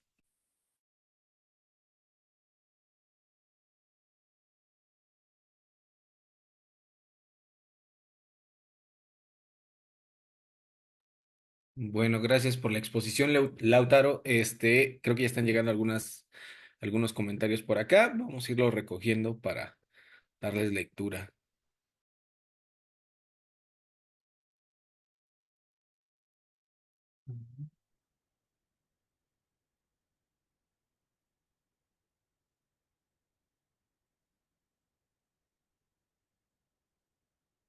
Mm.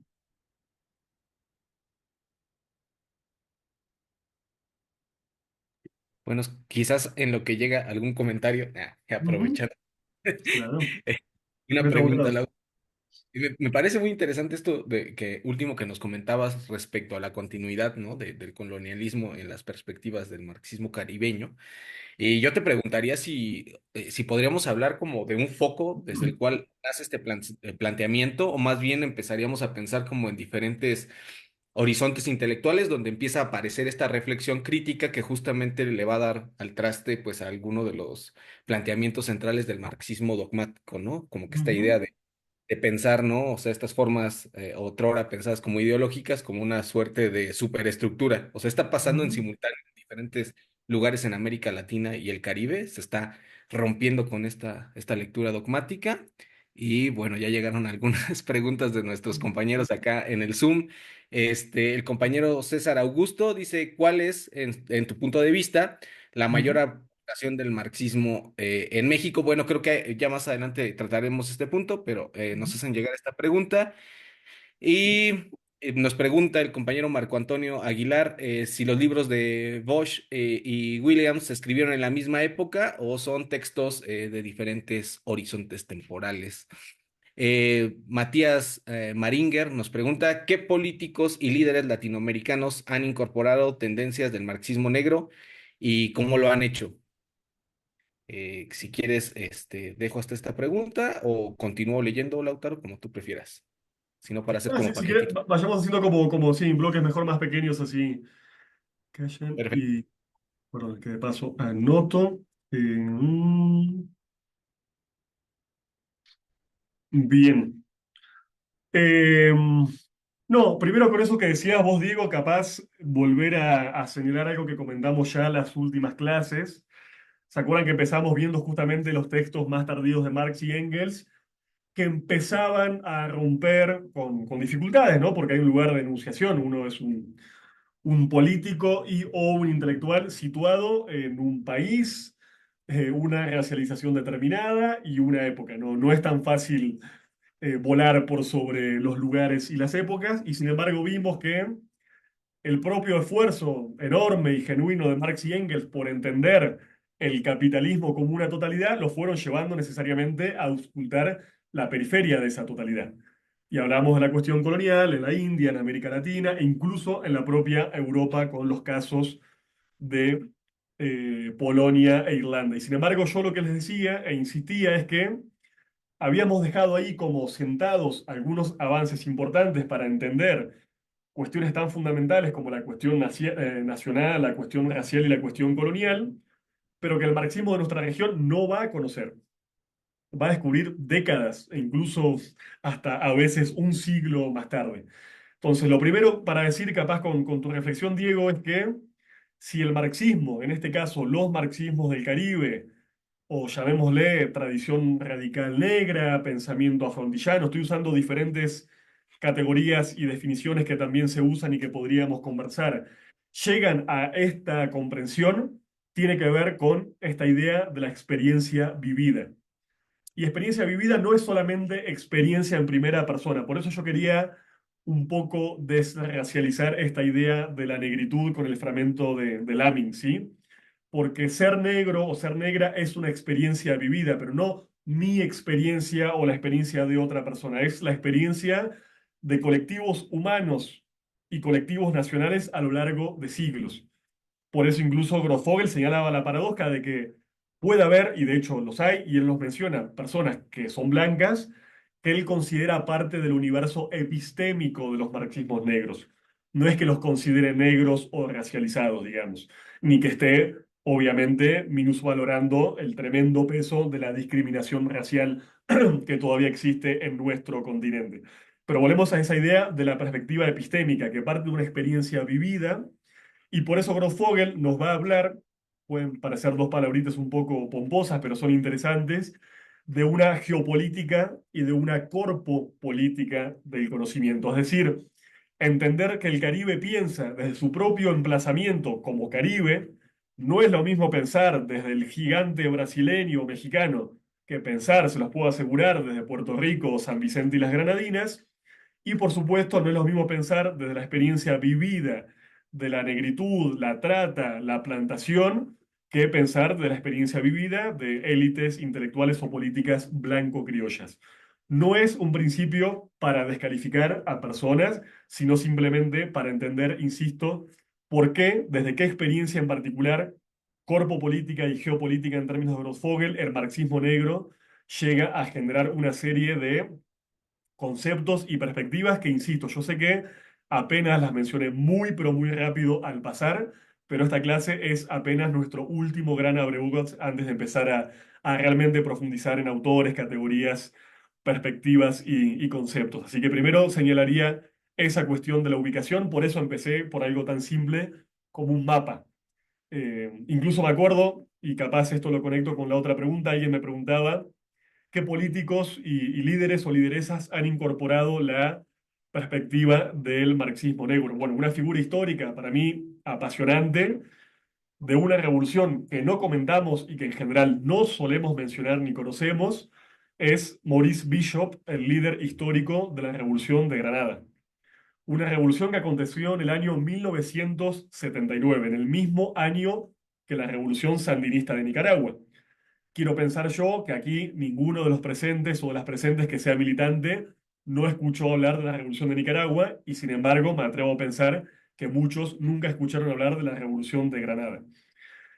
Obviamente Bishop fue una figura muy formada por esta perspectiva. La revolución va del año 79 hasta el año 83, cuando es abortada primero por una especie de lucha facciosa y después por una invasión tremenda y brutal de los propios Estados Unidos sobre una isla, búsquenla en el mapa que les dejé en el drive, absolutamente pequeña y minúscula, cuyo principal producto de exportación en esa época era la nuez moscada.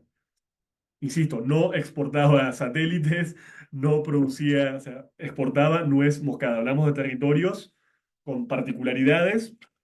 En el caso de Bishop, creo que es una figura claramente atravesada por estas corrientes de pensamiento. Y les podría mencionar otro ejemplo para no irnos solamente a la historia, sino un ejemplo contemporáneo, que es el de esta figura que les comentaba antes, el ex presidente pro tempore de la CELAC, Ralph González. Ralph González no solamente es primer ministro de su país y una figura muy, pero muy popular y carismática, sino que es además, en toda la regla, un marxista negro, muy, pero muy formado en esta tradición, muy formado en la historia del Caribe y en la teoría caribeña de la dependencia, y tiene incluso libros que yo he intentado conseguir y no consigo por nuestros propios problemas epistémicos y por algo que el propio Grosfogel señalaba. A ver, gente, y esto lo digo un poco provocativamente para quienes aquí sean de la universidad, no puede ser que cualquier autor europeo eh, lo que soñó durmiendo se convirtió en una transcripción y después fue publicado y editado en 25 lenguas y que todavía no conozcamos obras absolutamente fundamentales del pensamiento caribeño que nunca fueron traducidas y que hoy por hoy son, por ejemplo, inconseguibles. Hay una asimetría y hay un racismo epistémico. No es solamente un eslogan, sino que tiene implicancias concretas en nuestra capacidad de acceder o no a estas perspectivas. Pero bueno, yo les recomiendo a Ralph González. Hace algunos años unas compañeras le hicieron una entrevista muy maravillosa en una revista que coordinábamos. Si buscan ahí Ralph González, revista Alain, pueden acceder al pensamiento de un marxista negro contemporáneo que de nuevo, o casualidad, no solamente es un gran intelectual, sino un político de primera línea de su propio país y llegó, vuelvo a insistir, a conducir nada más y nada menos que la presidencia pro tempore de la CELAC. Creo que lo dejo ahí como un botón de muestra. Podría mencionar muchos más casos, pero creo que son en este caso Maurice Bishop y Ralph González dos ejemplos bastante significativos. Después alguien preguntaba por lo del libro de Bosch y Williams. Sí, son libros de la misma época, publicados en el mismo año 1970 y escritos en ambos casos a lo largo de la década del 60. Insisto, se los voy a dejar en el Drive para que los tengan, por lo menos si no los leen ahora. Son unos bodoques bastante grandes e interesantes, de mínima les quede como material de consulta a futuro. Perfecto, Lautaro. Bueno, nos preguntan sobre los textos. Ya están en el Drive, hasta donde tengo entendido, pero vamos a pasar el enlace, yo creo que otra vez por el canal de Telegram. Igual les pasamos el enlace de Telegram en Zoom para que lo tengan presente. Ahí se va a estar subiendo todo el material. Y nos preguntan aquí algo particular. Dice, ¿podrías ampliar un poco la idea de, de uno de los textos que mencionaste? De que la superestructura es también estructura. Nos preguntan por una parte, nos preguntan si es el Ramón Grossfogel de la Berkeley, es Grossfogel. Este, y nos preguntan otra cosa. A ver. No, se me trabó un Déjame poquito y no escuché ver. eso último. Sí, lo de ¿Por superestructura y qué la estructura. gran...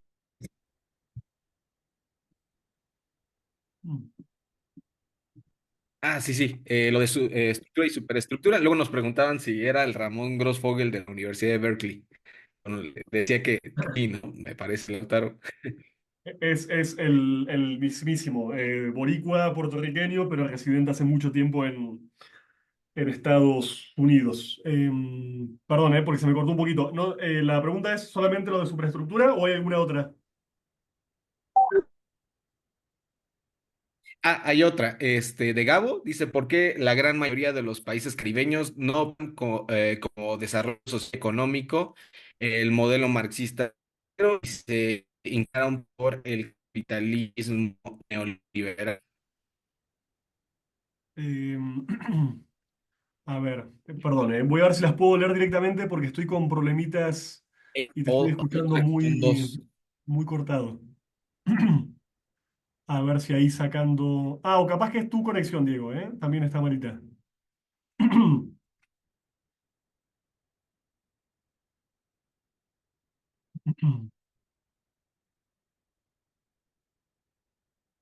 A ver, voy respondiendo la de estructura y superestructura y capaz, Diego, si podés y me escuchás y me escribís las otras preguntas en el chat, te agradezco mucho. Estoy con algunos problemitas de conexión.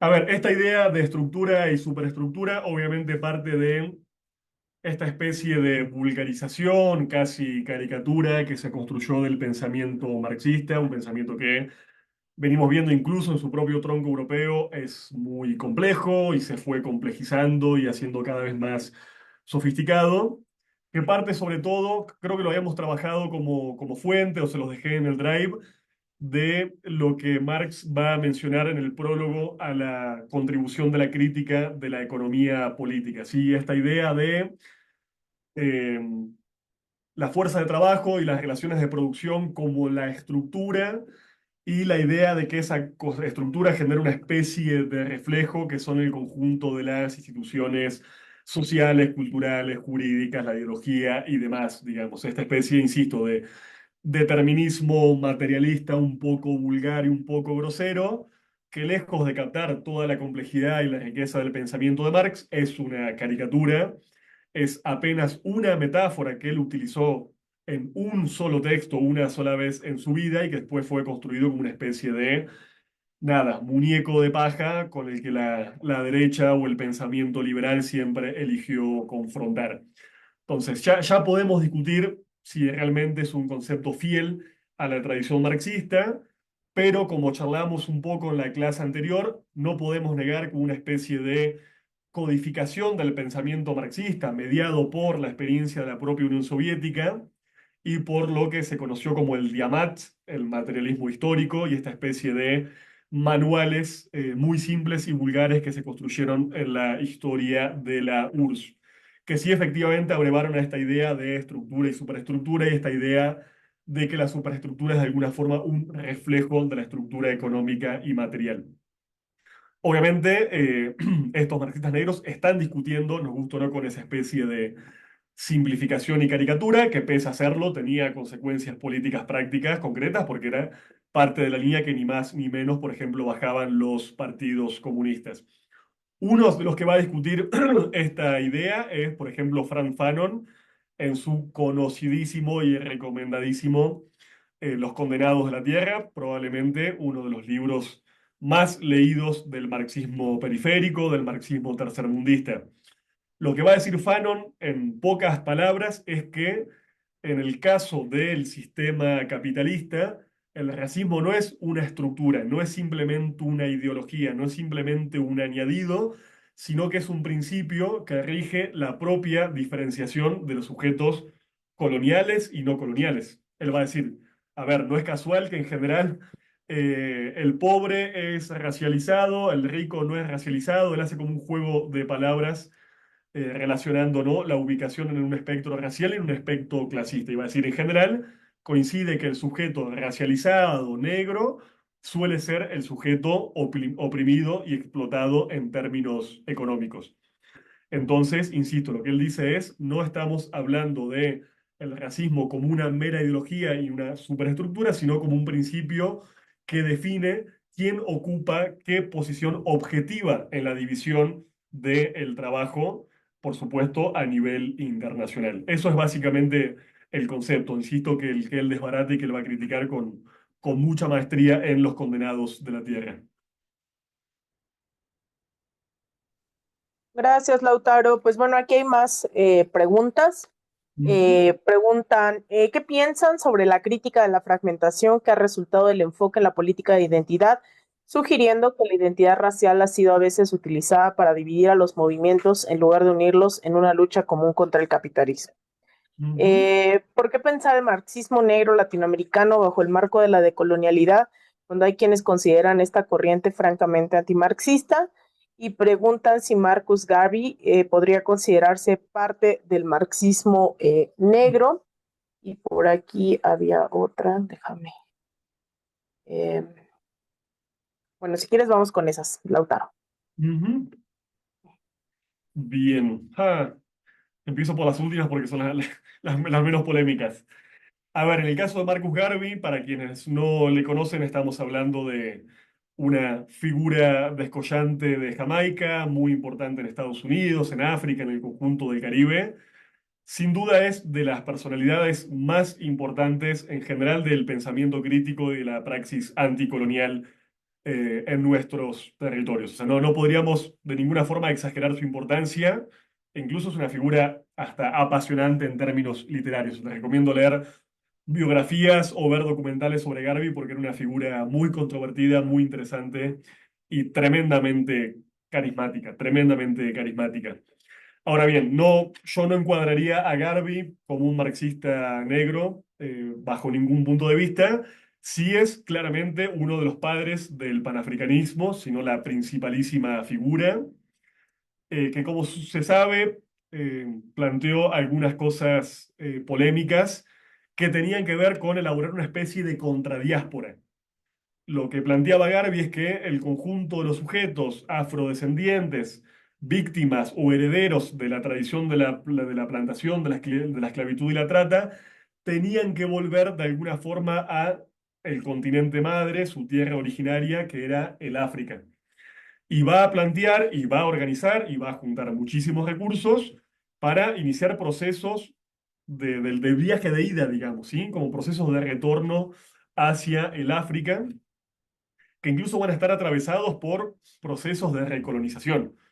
Esto sería muy largo de extenderse, pero bueno, imagínense que Garvey o ciertas figuras de las élites negras o afrodescendientes o incluso mulatas, muchas de ellas formadas en los Estados Unidos, educadas en la propia cultura moderna occidental, de pronto llegan al África, por ejemplo, a países como Liberia o Sierra Leona, y se empiezan a autoasumir como élites negras que estaban presuntamente en otro nivel cultural y civilizatorio frente a los africanos, que a diferencia de ellos no eran parte de la herencia de la esclavitud. Lo digo un poco para complejizar también las relaciones etnorraciales y no caer en el discurso muy cándido y muy ingenuo de que no tenemos élites o clases dominantes negras y afrodescendientes. Para cualquiera que venga de un país caribeño o haya pasado por el Caribe, es más que evidente que sí, hay élites, hay burguesías y hay oligarquías negras, en muchos casos muy poderosas y muy dominantes. Incluso tenemos países, pasa en el Caribe, de una abrumadora mayoría de población afrodescendiente, como puede ser el caso de Haití o de Barbados o de tantos otros, en donde la propia explotación, se imaginarán, no se organiza por líneas de color. Porque si yo tengo un país donde la clase trabajadora es negra, el campesinado es negro, la burguesía es negra y la oligarquía es negra, las relaciones etnorraciales, etnoclasistas van a ser efectivamente diferentes. Entonces, traigo un poco el caso de Garvey para complejizar eso, para decirles más claramente que no es un marxista negro, pero sí fue un promotor del panafricanismo que fue muy importante y muy influyente en la generación, en la formación de varias generaciones del marxismo, como después va a pasar con el Black Power en el caso de los Estados Unidos, del Black Power caribeño y también en algunos países de África. Y también me sirve esto como pretexto para entrar a, bueno, la cuestión de la identidad racial. Bueno, yo creo que es un debate grande. Por suerte, no le estoy escapando. Tenemos una clase dedicada a eso. Les quiero decir exactamente cuál es para que no me acusen de mentiroso. Pero vamos a tener la clase número 6, se llama Clase y Raza, y vamos a ver justamente algunas conceptualizaciones clásicas en la figura de Oliver Cox, este intelectual de Trinidad y Tobago, y también, por supuesto, de Frank Fanon.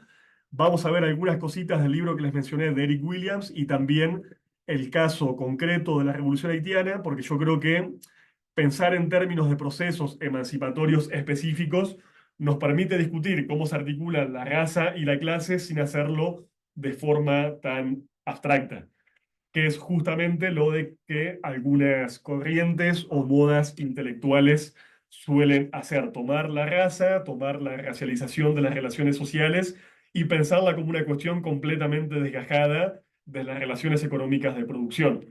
Digo, si hablamos tanto de la plantación como un elemento que define al propio espacio caribeño, es porque estamos partiendo de un enfoque marxista que piensa que las relaciones económicas y clasistas no son las únicas, pero son absolutamente importantes para pensar cómo se estructuran nuestras sociedades y para pensar, por supuesto, también los procesos de liberación social, nacional y también etnorracial.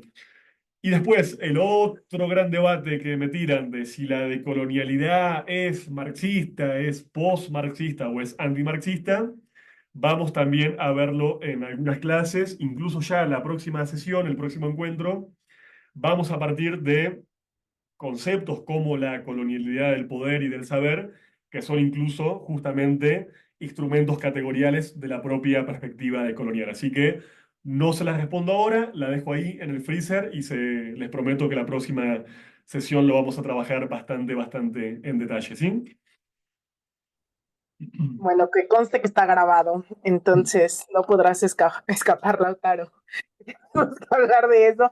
Así que, pues si quieren, lo vamos dejando por aquí el día de hoy, ya que hay todavía preguntas más bien que dan para respuestas de otras sesiones y muchas de ellas también veo son en torno a este tema pues de la identidad, ¿no? Entonces, pues agradecerles a todos, ya estamos viendo, les recordamos por favor que no se vayan sin pasar asistencia, aún así tenemos el respaldo de cuando ustedes se conectan, espero lo hagan desde la cuenta de Zoom con el correo que ustedes están pasando asistencia para que inmediatamente también se pone la asistencia en ese sentido, ¿no? Entonces, digamos, tenemos un respaldo, aún así no se vayan de las sesiones sin pasar asistencia. Recuerden que todo está ya en el Drive, está en el canal de Telegram, ya estamos viendo, hay compañeros que dicen que no pueden entrar al chat, entonces vamos a revisar ese caso.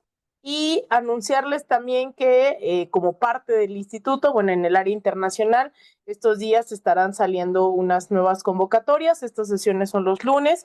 Este jueves habrá una sesión sobre la vida de Fidel Castro. Va a ser presencial en el instituto. También se transmitirá a través de las redes sociales con un compañero que viene directo desde Cuba, desde el Centro Fidel Castro. Entonces el jueves a las 4 de la tarde en el instituto tendremos esta charla que se transmitirá. Y a partir también de estos días, esperemos que sea mañana, tendremos ya el enlace disponible a la convocatoria, que serán aproximadamente 7, 8 sesiones sobre la relación bilateral México-Estados Unidos, entendiéndola a partir de los procesos tempoespacialmente hablando, es decir, qué pasaba en México y qué pasaba en Estados Unidos. Vamos a tener a una compañera, por ejemplo, hablando de los socialismos en México y los socialismos en Estados Unidos, la disputa entre las mujeres sufragistas en México y en Estados Unidos, es decir, vamos a hacer un diálogo durante los últimos 2 siglos entre México y Estados Unidos. Entonces también les vamos a mandar la convocatoria.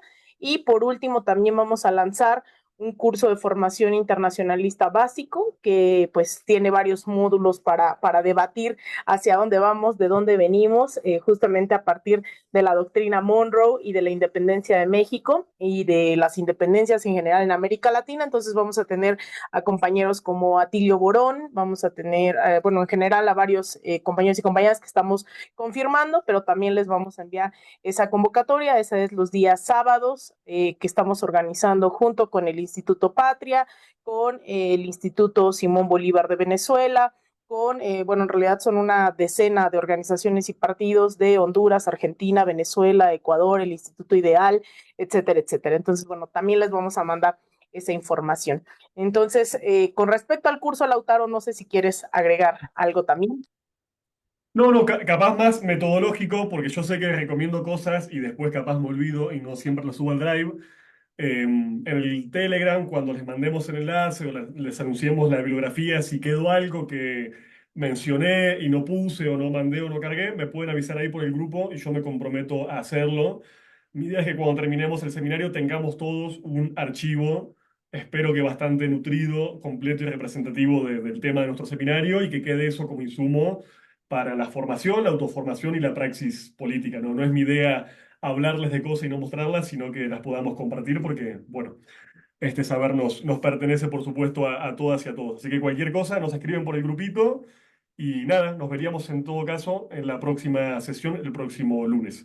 De mi parte, de vuelta gracias a Lina, a Diego, que creo que andaba con mala conexión, y al conjunto de los compas del INFP, y a ustedes por acompañarnos también como cada sesión. Listo, muchas gracias, Lautaro. Un abrazo, compañeros, compañeras. Nos vemos el próximo lunes a las 5 de la tarde aquí. Y el link de la actividad de Fidel también está en el canal va a estar en el canal de Telegram del instituto, pero también aprovechemos el comercial y se los mandamos ahí en el de seminarios marxistas en Telegram. Ahí les mantenemos informados e informadas. Muchísimas gracias.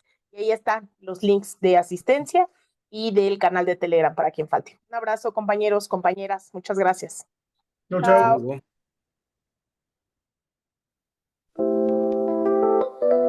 El Instituto Nacional de Formación Política de Morena, a través de la RENACE, te invita a registrar tu círculo de estudios y sumarte a la revolución de las conciencias. Recuerda que para que el Plan C se consolide, necesitamos formarnos y organizarnos políticamente. En tu colonia, barrio o pueblo originario, la 4T te necesita. Un círculo de estudios puede estar integrado por un mínimo de 5 personas y hasta 25, para permitir la participación horizontal y democrática al interior. Además, participan en actividades territoriales y se reúnen a discutir al menos una vez al mes. Para mayores detalles, consulta www.infpmorena.com.mx, en donde encontrarás la forma de registrar tu círculo de estudio, pero también los cursos, talleres, diplomados, seminarios que tenemos en el INFP para nuestra militancia y el obradorismo. Unidad, movilización y formación para la transformación.